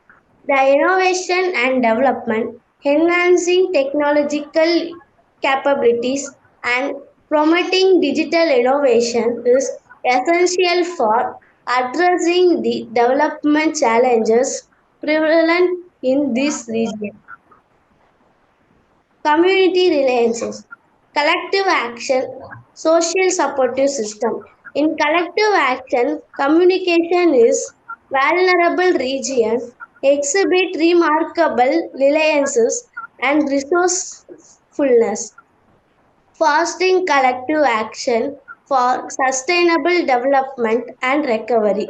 Social supportive system, strengthening social support system and community lead initiatives in pivotal for fostering long-term reliance and sustainable progress. Thank you all. Thank you, Bhavadarni. May I request you to stop sharing the screen? It was a good attempt. And may I request one of the IGEN members to summarize Bhavadarni's inputs? I will be summarizing, ma'am. Yeah, sure. So Bavadarni, you have taken a very good topic, loss or claim of disappropriate experience in vulnerable. So you have done a very good survey. You have done a very wide survey. You have started with how the losses and damage is impacting on our healthcare, how the people are suffering from getting a treatment and going to the public health hospitals to get their treatments, and lack of treatments, how their life is suffering due to this losses and damage in the healthcare. And then you have started with the environmental impact, that is the current issue. We are having a very good very bad effect on this deforestations and also impact of biodiversity. So in the last session we were talking about this biodiversity, which is a very huge topic which is affecting the climate changes. You also covered that topic. And also there is a challenges in education, and also there is an infrastructure gap, how the people in rural areas are not able to get their education very well. And then covered the economic strains, how the unemployment and market deviation is making the impact on this climate change. And also you covered the infrastructure challenges, how the road networks connecting the rural areas and urban areas, the health of the uh, people got affected due to this water sanitation. So you have very well covered. And then you have then started with the climate vulnerability. So we are having facing the extreme climate changes. We are having an extreme rainy season and also the extreme sunny weather season during the April, May, and also the heavy rains we are affected during the November and December.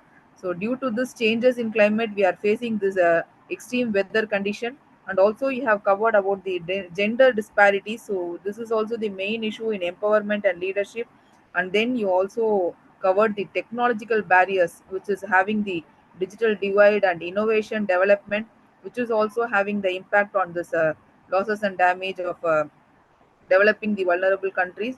And then community resilience, which is having the collective action and social support system. So you have covered a very wide topic all over the healthcare environment. So a very good attempt, Bavadarni. Good work. Thank you, ma'am. Thank you, Dr. Zahira, for that all-round summary, and thank you, Bavadarni, for that all-round presentation. So Thank you. we now move on to the next topic.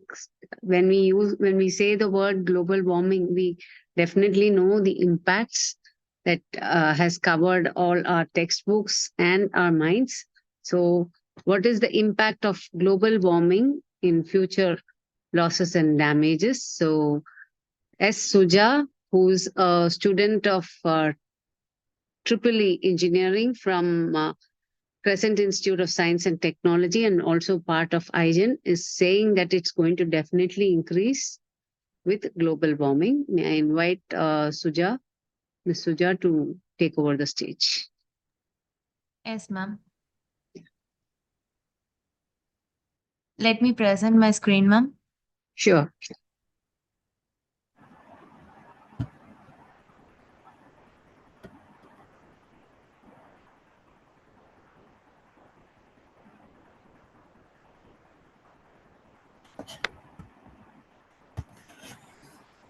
Is my screen visible, ma'am? Yes, absolutely. Okay.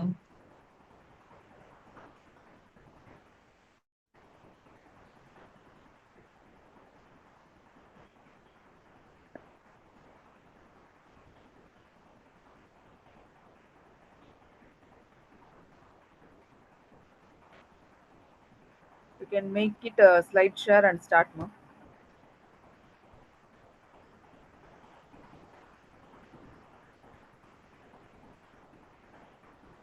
Suja, can you able to hear?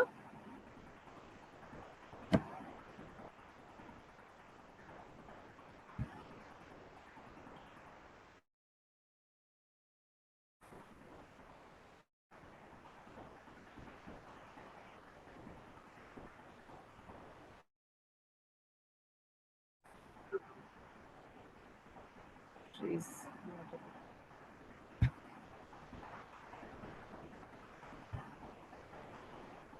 So, have we Maybe some lost her? network issue.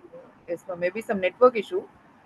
You can go with Okay, next speaker so that she will be continuing in the next sure. after that. Okay. So we have the next pointer in front of us, which is limitations to adaptation, which stop to provide the protection against climate impacts. And to speak on this, we have with us Professor Dr. Wolfgang Georg Alt, and he's the CEO of COTRI and also the CEO of Meaningful Tourism Center, and he's a part of GSFN.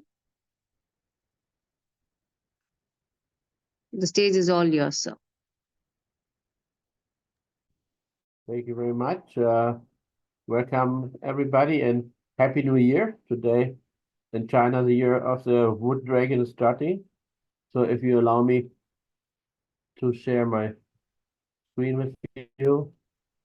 Yes, you can share your screen. Okay.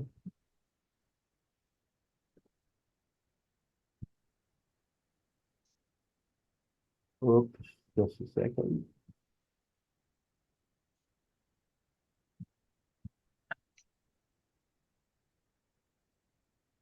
Okay, so yes, so I hope you can see that. Yes, we can. Okay. So it was very interesting to listen to all the different presentations. I will have a kind of slightly different approach, looking more from an industry perspective or on a more practical level, and in that taking the example of tourism as an example, which of course for many developing countries and least developed countries is a major source of income. So you can see I've been working for many years in tourism and teaching international tourism management, but also in the last years we have been more and more concentrating on the questions of sustainable tourism development. So I don't have to go into this much. We all are aware that we just now had the first time 12 months with more than 1.5 degrees Celsius. So we have Paris Accord is gone. We are beyond 1.5 degrees, and we are on the highest CO2 level in the last 500,000 years. And of course, you all know this graphs. Whatever the talking is, in reality, the pollution and the increase in temperature is going on without any glitch, never mind what is talked about. And I think something which is often forgotten is that the last year, the Secretary General of the World Meteorological Organization of the United Nations said, even if we stop polluting completely tomorrow morning, the situation will get worse every year for 4 more decades. So even if from tomorrow morning, there's no car driving on this planet anymore, no factory producing anymore, no cows farting anymore, until the 2060, things will get worse. So the idea that by 2050, things are good again is simply not happening because the Earth is not reacting so fast to any changes. So we know for sure that for the next 40 years, things will get worse. And when we talk about loss and damages, we heard before that we are talking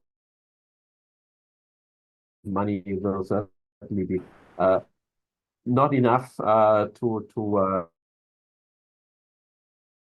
have really a compensation on the damages done. So, and things are moving faster than has been predicted. So, and we saw that for the last half year, almost every day was a new high temperature level record since before. So, as I said, today we enter the new year. And last year, which ended yesterday, was the water rabbit year. And so this is also going from February to January. So we can see that even so the Paris Agreement is a legally binding agreement, it has not been had no effect. And this year, 2024, already began with a January, which was 1.66 degrees Celsius beyond the pre-industrial level. So, and the other bad news, and don't shoot the messenger, is that when we look at the report which was published end of 2022 about the SDGs, it was found that not one of the SDGs is on course to be achieved by 2030. So poverty is more than before. Hunger is back to 2005 levels. And for gender equality at the current speed, it will take another 300 years to reach this goal. So therefore, the bad news is that we all had a lot of expectations and hope set into SDGs, but it turned out that SDGs are just a sophisticated form of greenwashing.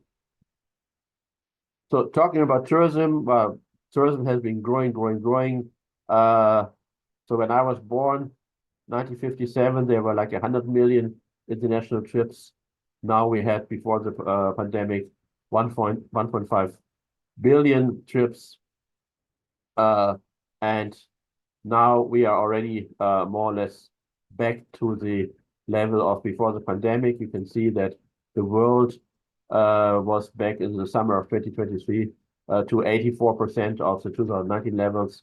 Africa, for instance, was already back to 92%, so just 8% below the level before the pandemic. So from an industry point of view, hooray, things go back to where they were. But of course, when we talk about tourism in developing countries, we talk a lot about pro-poor tourism, or we talk about homestays and stuff like that. But we can see that there's a lot of climate change effects which are stopping skiing in Kashmir, stopping the farmers to have apples in parts of India. We have a lot of cocoa farms where tourists are invited to stay for some days and learn how to produce cocoa. But unfortunately, you can see this headline that now many parts of Africa are getting too hot to grow chocolate, which also means that the tourism part of the business is also going away. And I've been working a lot with Nepal, and also in Nepal, climate change is having effects on the monsoon, as we heard before, and so therefore for hiking and trekking, that's also very bad. So how are we reacting to that? We are not reacting to that. So the people in Kashmir say, we hope that the snow will return, and the Indian government on the provincial level is helping the farmers to change the kind of apples they are growing. And in Nepal, people say, well, we don't have indoor activities, too bad. So people are trying to keep the old business model instead of proactively supporting new business models for tourism-based poverty alleviation and limiting the damages of what is done. So this is something which is, of course, as we heard, connected to a lack of knowledge, but also to a lack of really accepting that the world is changing and that we have to change what we are doing also, for instance, here in tourism. So because the climate catastrophe is happening in the next decades, there's nothing we can do against it. We passed this point like 20 years ago. So the next few decades, it will get worse, and there will be a need, if not for many other reasons as well, to change what is done.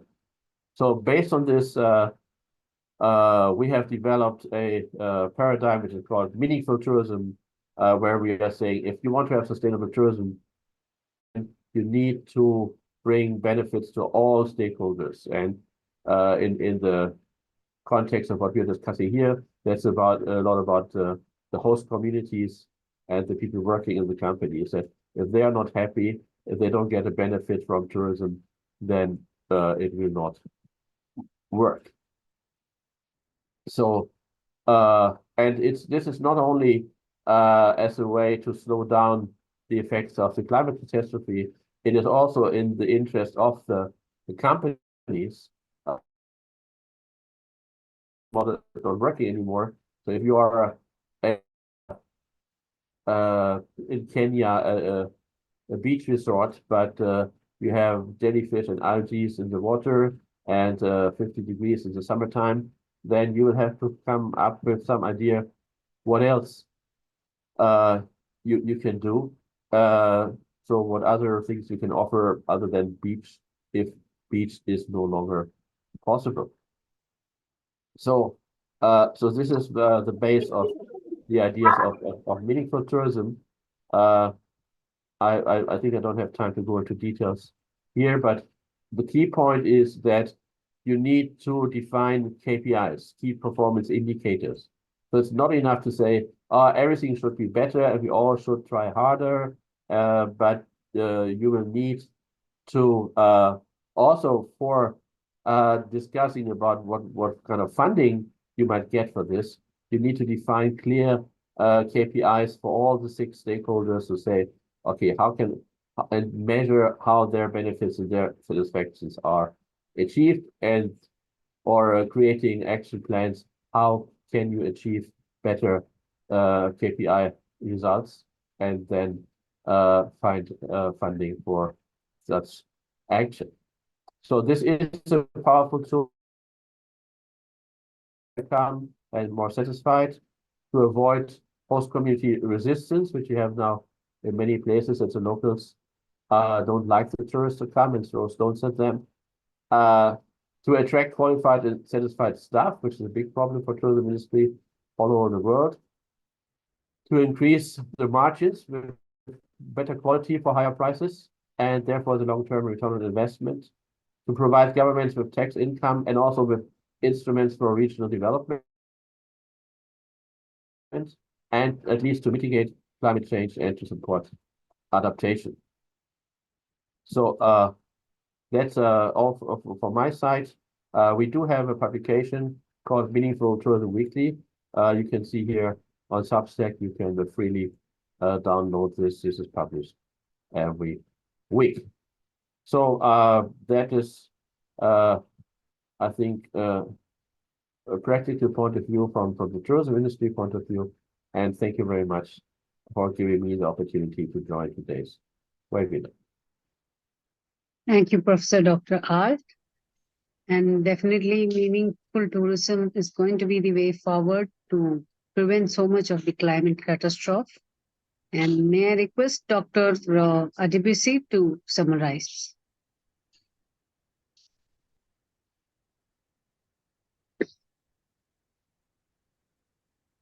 Dr. Adebisi, you're on mute. Okay. Yeah, thank you. I think I like the perspective from the contribution of our dear doctor.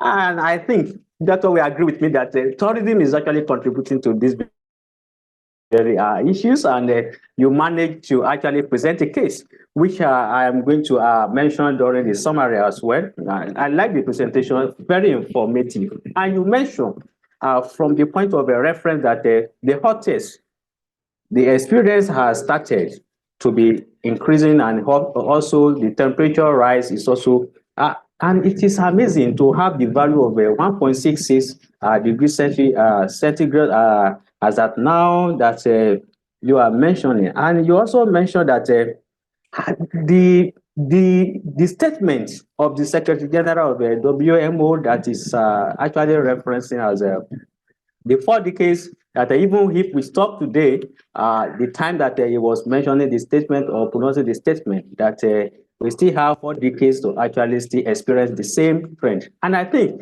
that this is where the collaboration is actually coming to inform our different stakeholders that if we have the right science, actually we can have the solution as quicker as what he actually mentioned. Because if we have a high temperature fever of the human being reverse within just few seconds or few minutes, due to application of a certain vaccine or certain drug, I think what we are also saying is also possible within a quickest time if we have the right technology and the right solution. So that is that about that. Then you also mentioned that yes, despite that we have these very issues, you mentioned the critical aspect that our focus should be the poverty increase. It has reversed back to be increasing. The hunger level, it has reversed back to be increasing. And also the trips, which is very critical to your sector. The trips based on the tourism has increased 1.5 billion trips. That is huge. That is huge. And that is a very substantial fact that I also harvest from your presentation. And this has to do with air trips, road trips, rail trips, and some other forms of trip that is emitting this very climate driving pollution and effects. Then you drafted a case about the cocoa with respect to the climate change effect and impact in Africa. That we have cocoa climate, which is making it very impossible or likely impossible to actually produce cocoa, and cocoa economy in the world is very huge. And if cocoa economy is affected, it's going to have a great impact in the world. It is a very strategic point that you have made, sir. Then you also mentioned a strategic aspect of your work in Nepal, that if the citizenry in Nepal are actually waiting for the return of the snow. Very, very strategic point. It is only people that are living in Nepal that will understand what we are trying to say. When the weather is not conducive for you to even have a livelihood that is going to be comfortable for you, that is a serious case. This is a serious threat to welfare, to the human well-being. And you also mentioned that even no outdoor activities. Without pandemic and no outdoor activity or limited outdoor activities due to the climate change effect and impacts. This is very, very serious that you have mentioned. And also, you also mentioned that, of course, the way forward on the tourism is actually meaningful tourism. Meaningful tourism that is going to take care all the needs and aspects and benefits, and also redistribute the access to the risk and also the benefit of tourism for all stakeholders. This is very, very strategic. And you also mentioned the key 6 stakeholders that are actually involved. Then you now mentioned that there should be a sustainable tourism. And what is sustainable tourism? I was looking for where you are going to draft the solution, which you did, that there is a new model.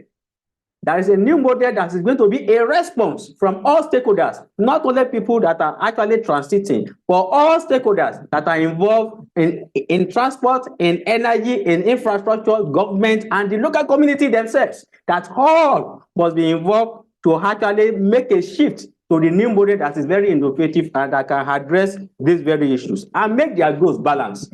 Of course, you want to maximize your benefit, but you must also have a share of the risk and also of the loss, which is going to balance the equation for the sustainable tourism to actually achieve. And that is the summary that I can make from your presentation. And thank you so much for that very revealing information shared. Thank you. Thank you, Dr. Adebisi, for your very well constructed and detailed summary and lots of inputs as well. May I now request the next speaker, H. Laiba, to come up on stage, who's a BTech Biomedical Engineering student, and she's the additional head of WIP-GEOR and is a part of IGEN. She's also here to speak on the same pointer, limitations to adaptation, stopping to provide protection against climate impacts. Thank you so much, ma'am, for my brief explanation. Please, if you would like to share your screen. Yeah, ma'am, sure.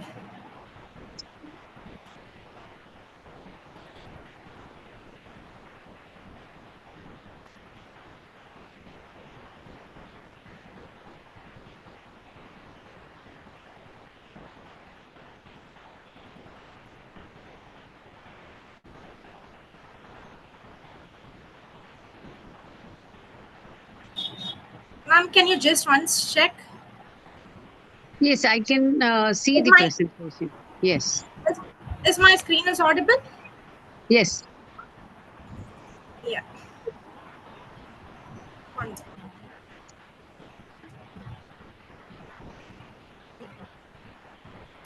Good evening, everyone. And I'm Laiba here to present about the limitation to adaptation, stopping to protect against the climate impacts. Let me introduce about myself first. And I'm an additional head of WebGR. And then I'm pursuing my BTech BME degree in MGR University. And now I would like to say some strategies like how we can limit or to adapt, stopping to protect climate impacts.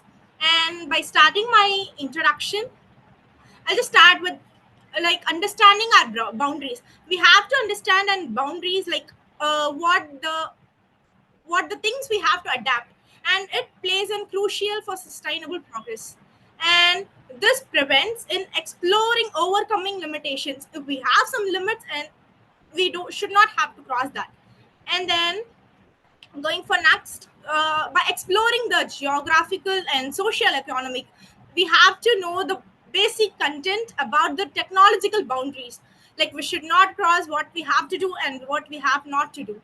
And then going for one second.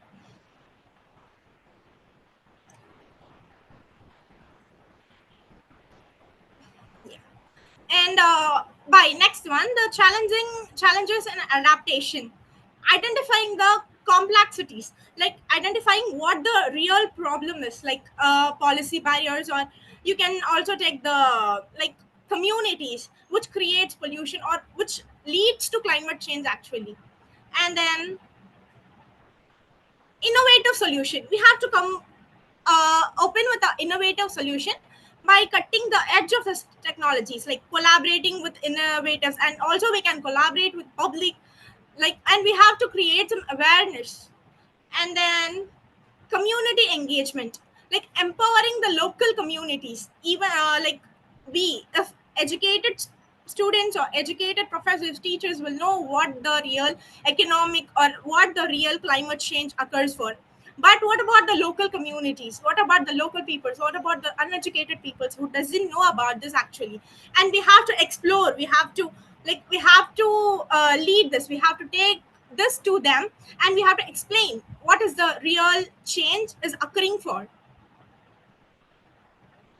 And then policy reforms, like advocating the policy reforms, like funding or international cooperation, like we have to, like it's like an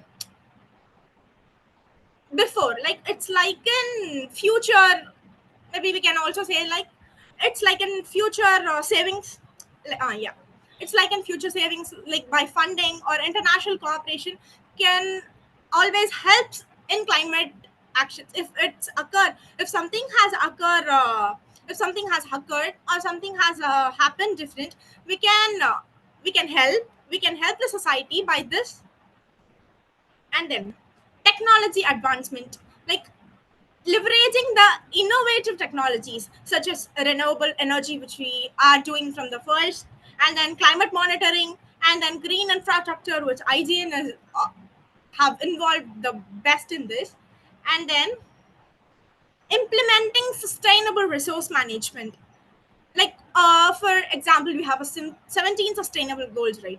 If we also, if one person do one goal, I can surely say that we can avoid climate actions, or we can avoid the pollutions, like implementing the sustainable resource management, like including water conservation and land using planning, and then waste reduction. Before that, we have to actually know what the SDG stands for and what does that 17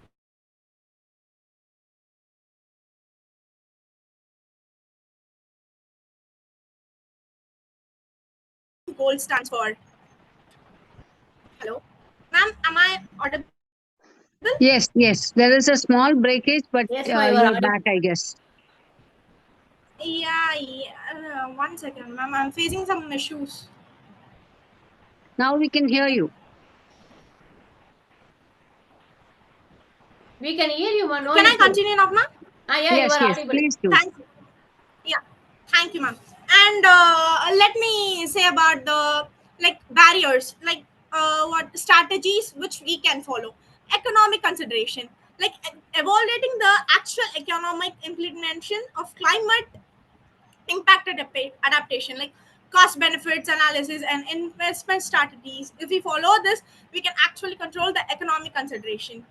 And then the second point will start for ethical imperatives, like recognizing the ethical responsibilities in climate impact, like human rights or intergenerational justice.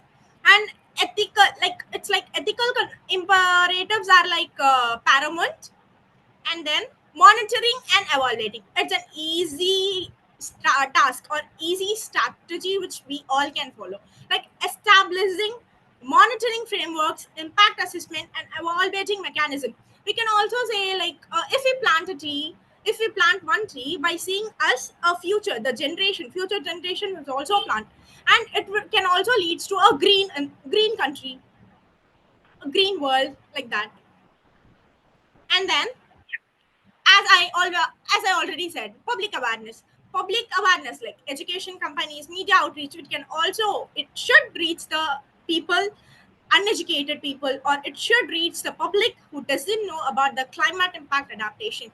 And public support is very crucial about this. And public support is the only thing which we like, the only the educated people will cannot handle this, cannot handle, or cannot reach the goal for what we are talking about. But with the public support, we can actually lead to the goal which we want to achieve. And then advocating global cooperatives, yeah, international agreements, and global communities, like that, it can support, like the global solidarity is essential for success, right? And then by saying all this, these are the strategies which I think it's very useful and it's very easy, like we can actually do that. And reflecting on the strategies and imperative for overcoming the limitation and climate impacts can achieve all together. And together we can create a sustainable future by addressing the critical boundaries. And thank you everyone who gave me this wonderful time to share my speech with you. Thank you, Laiba. Can I request you to stop sharing the screen?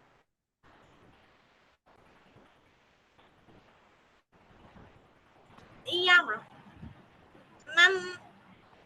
Yeah, I can still seeing it under share mode. Is my screen still viewing?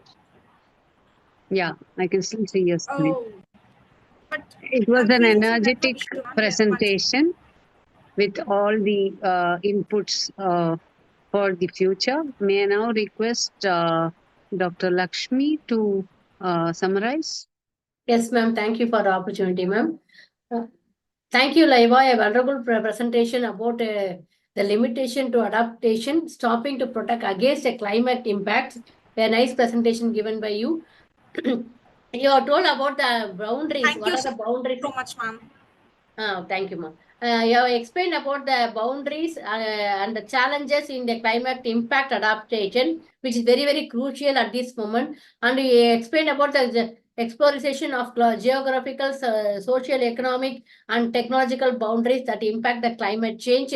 And also, what are the challenges to be we are facing in adoption, and what are the innovative solutions? That is the cutting edge technologies and the collaborative initiatives. By exploring towards them and the policy innovations, we can manage them. So first you have explained about the community engagement, where empowering the local communities, fostering the education, and also including about the decision making and the policy reforms. There is advocating for policy reforms, which includes legalization, funding, and international cooperation and technological advancements, like renewable energy, putting into impact of renewable energy, climate monitoring, and making the infrastructure a greener environment, and also to implement the sustainable resources management, like water conservation, land using planning, and also the wastewater reduction, wastewater reusage, and then thereby we are impacting again the climate adaptation. And also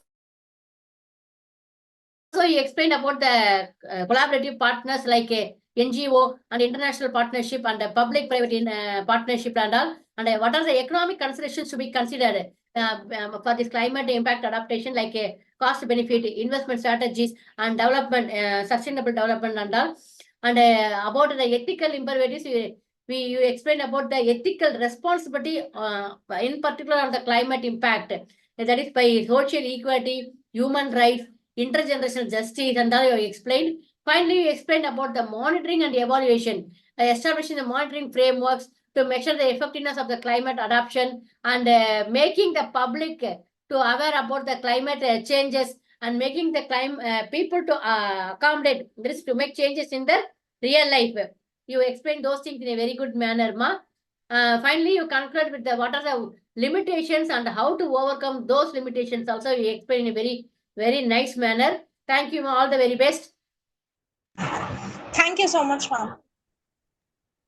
Thank you, Professor Lakshmi. And yes, now we are here to listen to our last speaker of the day, but certainly not the least. May I invite Suja, who is here to speak about global warming and the impact on future losses and damages. Yes, ma'am. Sorry for the inconvenience, ma'am. Not an issue. Kindly present. Okay.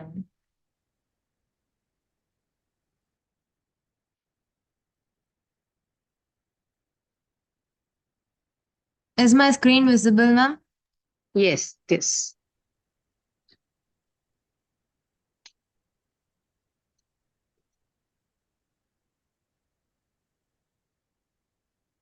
Okay.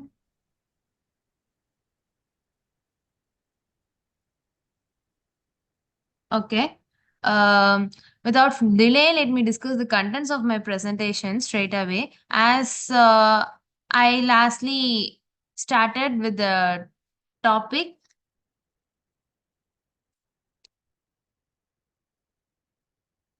that loss and damage, a moral imperative to act. Let me discuss the contents. That is the impact of increased global warming.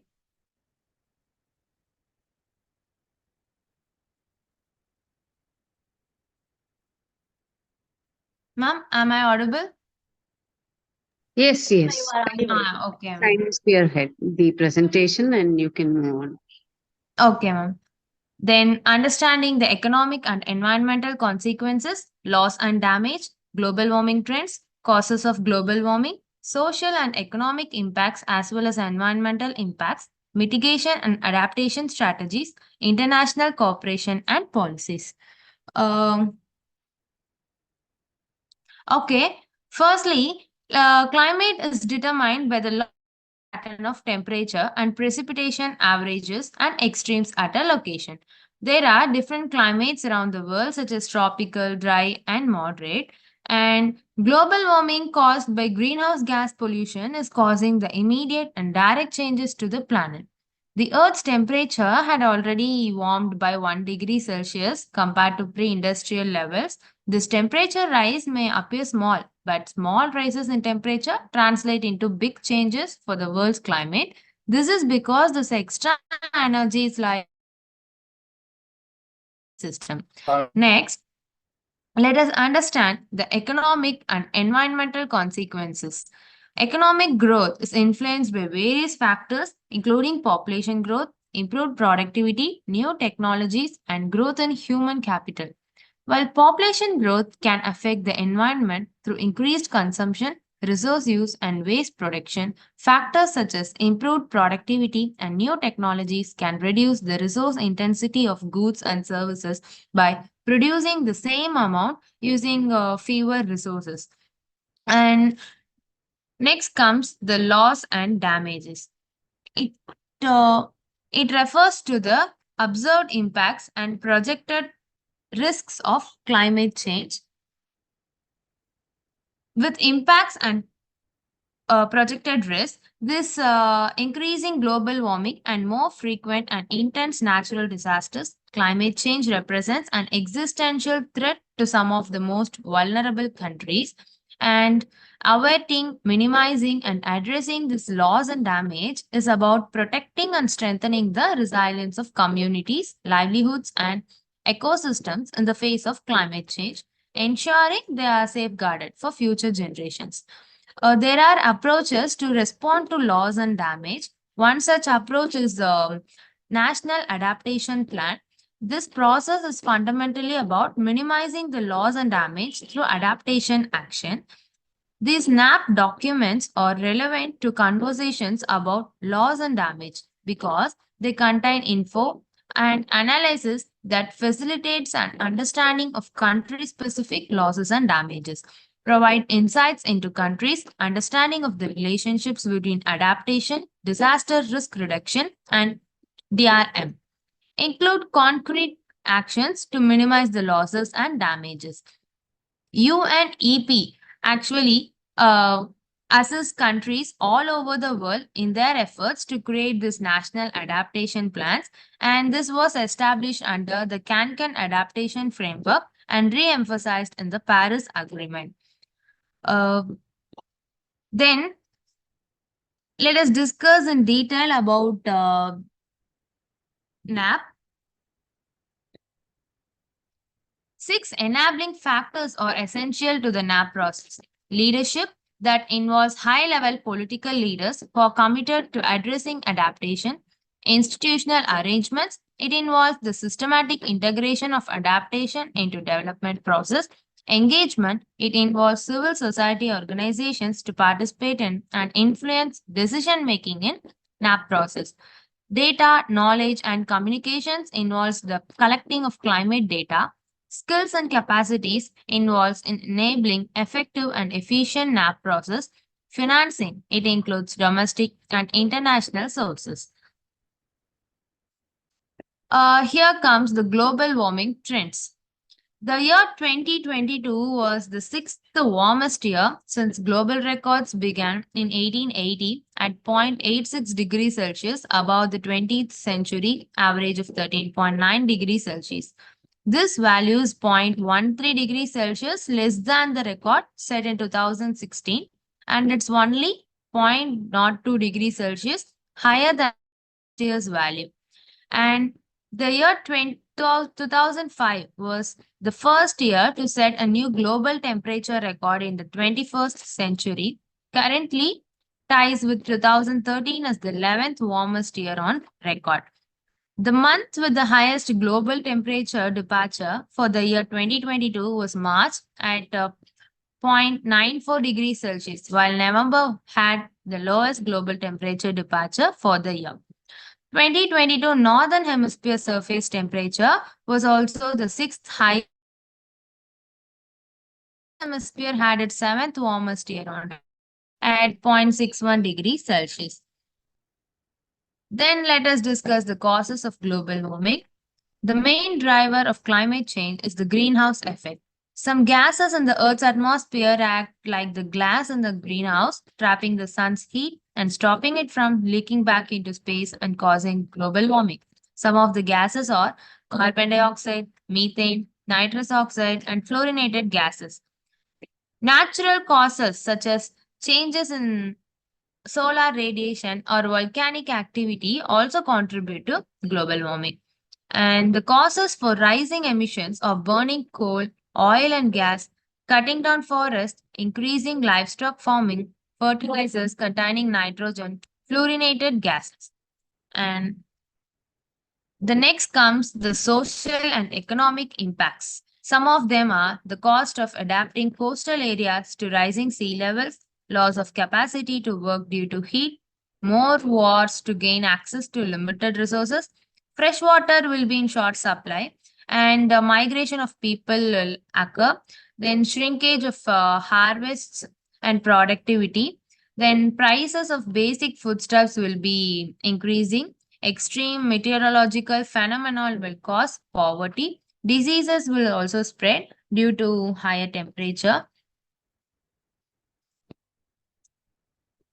And some of the environmental impacts are global warming, droughts, migration, all that we cited in social impacts will also accompany here. Disease outbreak, health hazard, sea level rise and floods, shortage of drinking water, increased conflict over natural resources. Then let us see the mitigation and adaptation strategies.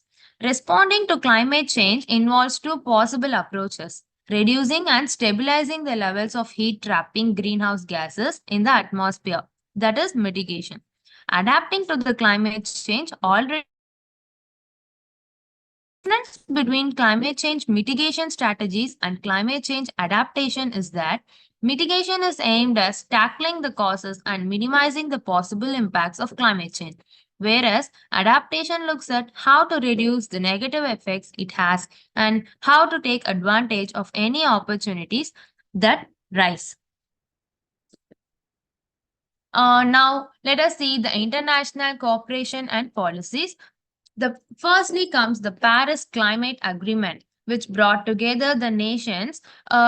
Its ultimate aim is to limit the global warming well below 2 degrees Celsius. Then, Task Force for Nature-Related Financial Disclosure. It has to report on risks from biodiversity loss and ecosystem degradation. Then, United Nations Framework Convention on Climate Change. It adopted with the ultimate aim of preventing the dangerous human interference with the climate system. Kyoto Protocol. It's already under this United Nations Framework Convention on Climate Change. It has to set binding targets for reducing greenhouse gas emissions. Montreal Protocol saved the ozone layer and phased out chlorofluorocarbons. Conclusion. With all these points, I finally conclude that improved agricultural practices, reduced usage of transport, reduction in deforestation, use of renewable energy resources can help in reducing global warming. Thank you. Can I just stop sharing the screen, ma'am? Yes, please. Thank you, Suja, for the detailed presentation. Thank you. May I request one of the IGEN members to summarize? Ma'am, I am Lakshmi, will be summarizing this, ma'am. Yes, please. Professor Lakshmi, please summarize. Yes, thank you, Suja, for a wonderful presentation about the loss and damage, moral imperative to act.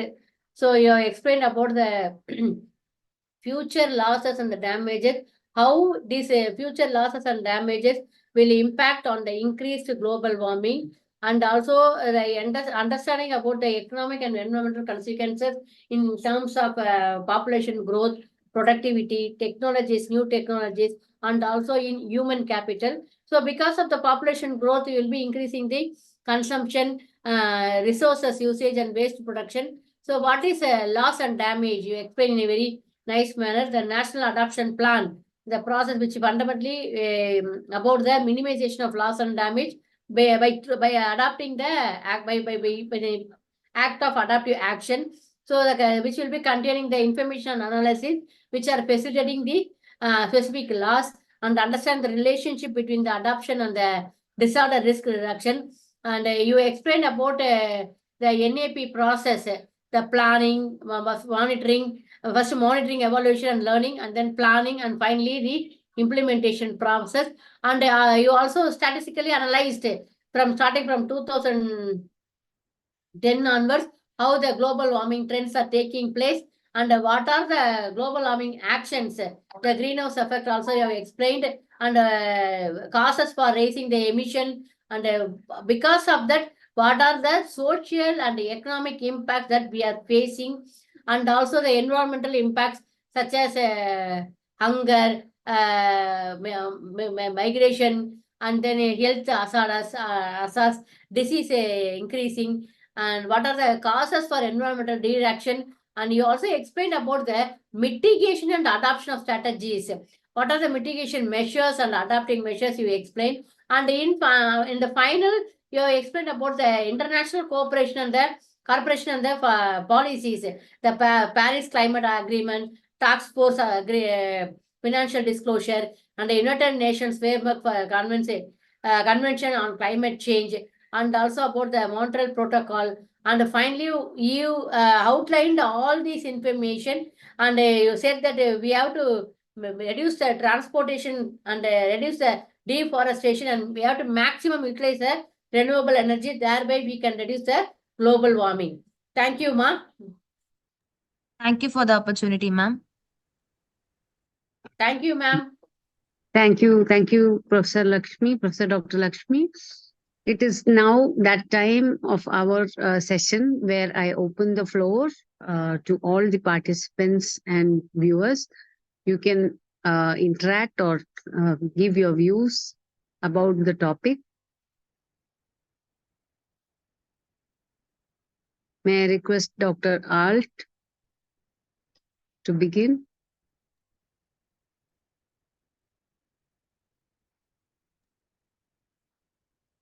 Okay, yeah, thank you very much.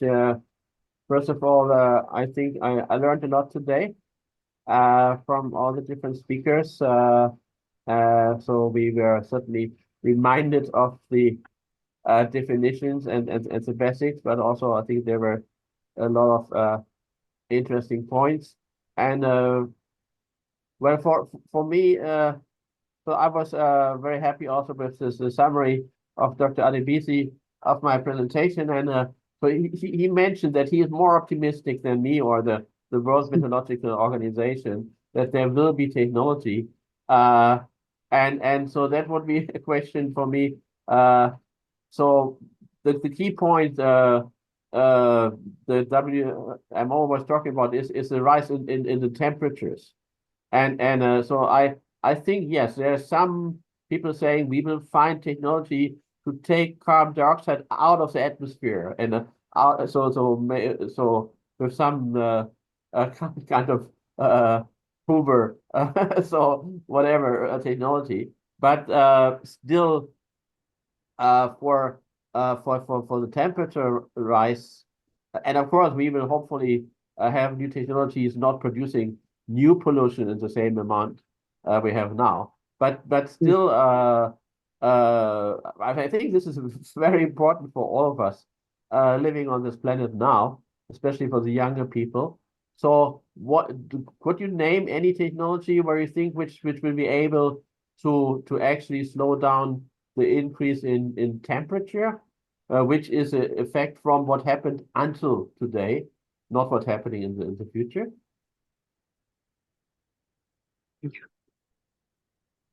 Definitely. It is something that does not started recently, but we have done the damage much before.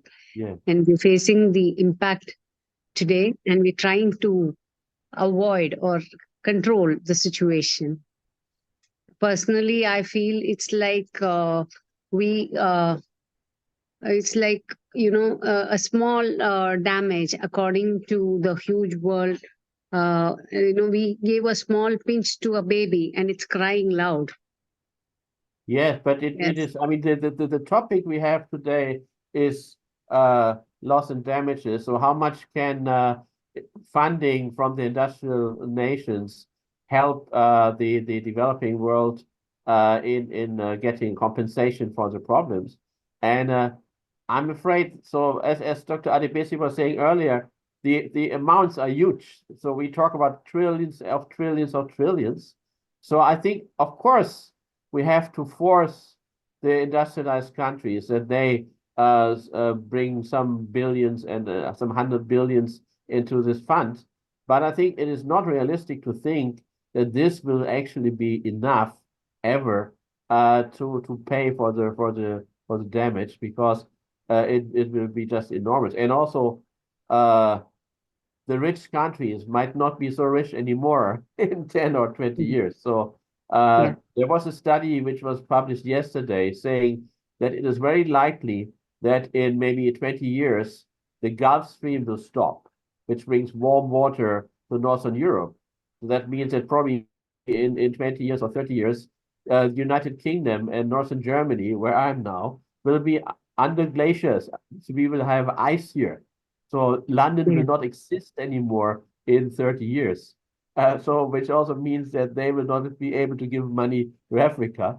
So I think the problem is much more severe than the global discussion is making it, and and that's why, well, I'm afraid. So I'm happy to hear that the younger people are more optimistic than me. So, but you know, there's a saying, optimism is a sign of a lack of knowledge. I hope I'm wrong. Let's hope we retain the optimism along with the knowledge. May I request Dr. Adivasi to. I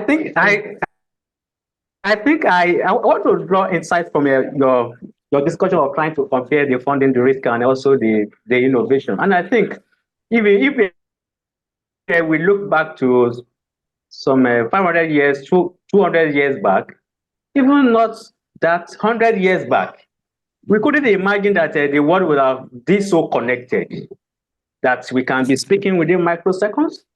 Then all over the world we can hear ourselves and be connected. Yeah. So that is part of what is actually inspiring me, that if man could not think of flying before and they can fly now, they could not think of connecting before, but they can connect now, then a lot of things that human has been able to achieve, I think we should dwell more on the innovation that can solve this problem than the funding that we are all clamoring for. And I think it takes just a single person to start it.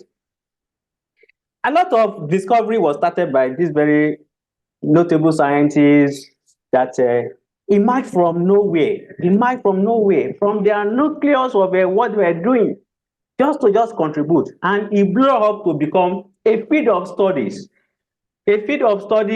discipline, generating employment, generating careers, and generating different products and services. So that is the way I am feeling, that actually there is need to go back to the inspirational world to actually draw this very inspiration that can solve this problem. I believe it is solvable. I believe it. Yeah, no, that is the way I think. Of course, I'm agreeing. We all should do as much as possible, and we should push as much as possible that people pay attention to that problem and look for solutions to that problem. Yes, but what I'm saying is, we have to be careful not to make people expecting that next year the problem is over. So we are talking about a crisis, the climate crisis. Crisis is something normally which is a few years and then it's over again. And I can see that at least in Europe, already now people get sick and tired of the topic. Climate change, every day in the news they talk about climate change. So even they see, of course, it's getting warmer here and so on. But so that people, if you tell people, yeah, we do a lot of things, and if everybody stops using plastic straws, then tomorrow the world will be fine again, then people get frustrated and annoyed and say, forget about it. So I think we have to tell people a realistic picture that this is really a serious crisis, and that there is something seriously have to be done about it. I mean, and you can see, for instance, people are discussing in tourism flying. You should use less aircraft, but actually it's not the passenger doing the pollution. It's the fact that still aircraft are running on fossil fuel. And we can see from electric cars, if there is a push from the market and from the governments, all of a sudden electric cars will develop very fast. So if there would be a push that, I don't know, the European Union is saying by 2030, no aircraft is allowed to land at a European airport if not at least 50% SAF alternative fuel is used. Then certainly the Boeing and Airbus and Rolls-Royce, they would come up with turbines which already exist. And again, I mean, Dr. Adebisi, you're right. This technology is there. It's already existing. So it's not science fiction. So, but this is a point that I think, rather of telling people you shouldn't use aircraft for your holidays, rather tell them you should kick your politicians in the behind so that they push the industry. So and not telling people, if you fly one flight less a year, then the world will be wonderful. Definitely, innovation is the key and awareness is the key. May we hear from Dr. Vishnu Padabose? Your input, sir. You're on mute, sir. Very good evening, very good afternoon. I really express my sincere thanks and gratitude that all distinguished speaker, just a minute, all distinguished guests, distinguished speaker, they have delivered a valuable input in this summit, in this program. And it is really very excellent achievement for all of us that we all moving towards achieving sustainable development goal through various way. Actually, as a global community or global citizen, our responsibility to save this earth. So it need not to only mobilize the fund. Knowledge application is there, human awareness is there, funding arrangement also there, education is also there, contributing to achieving the sustainable development goal. That's our distinguished speaker has delivered all those aspects. So it is our duty to save the planet. In this aspect, the valuable input is, I appreciate this all valuable input in this program. So 2030, 2050 deadline is there on Paris Agreement, on net zero emissions.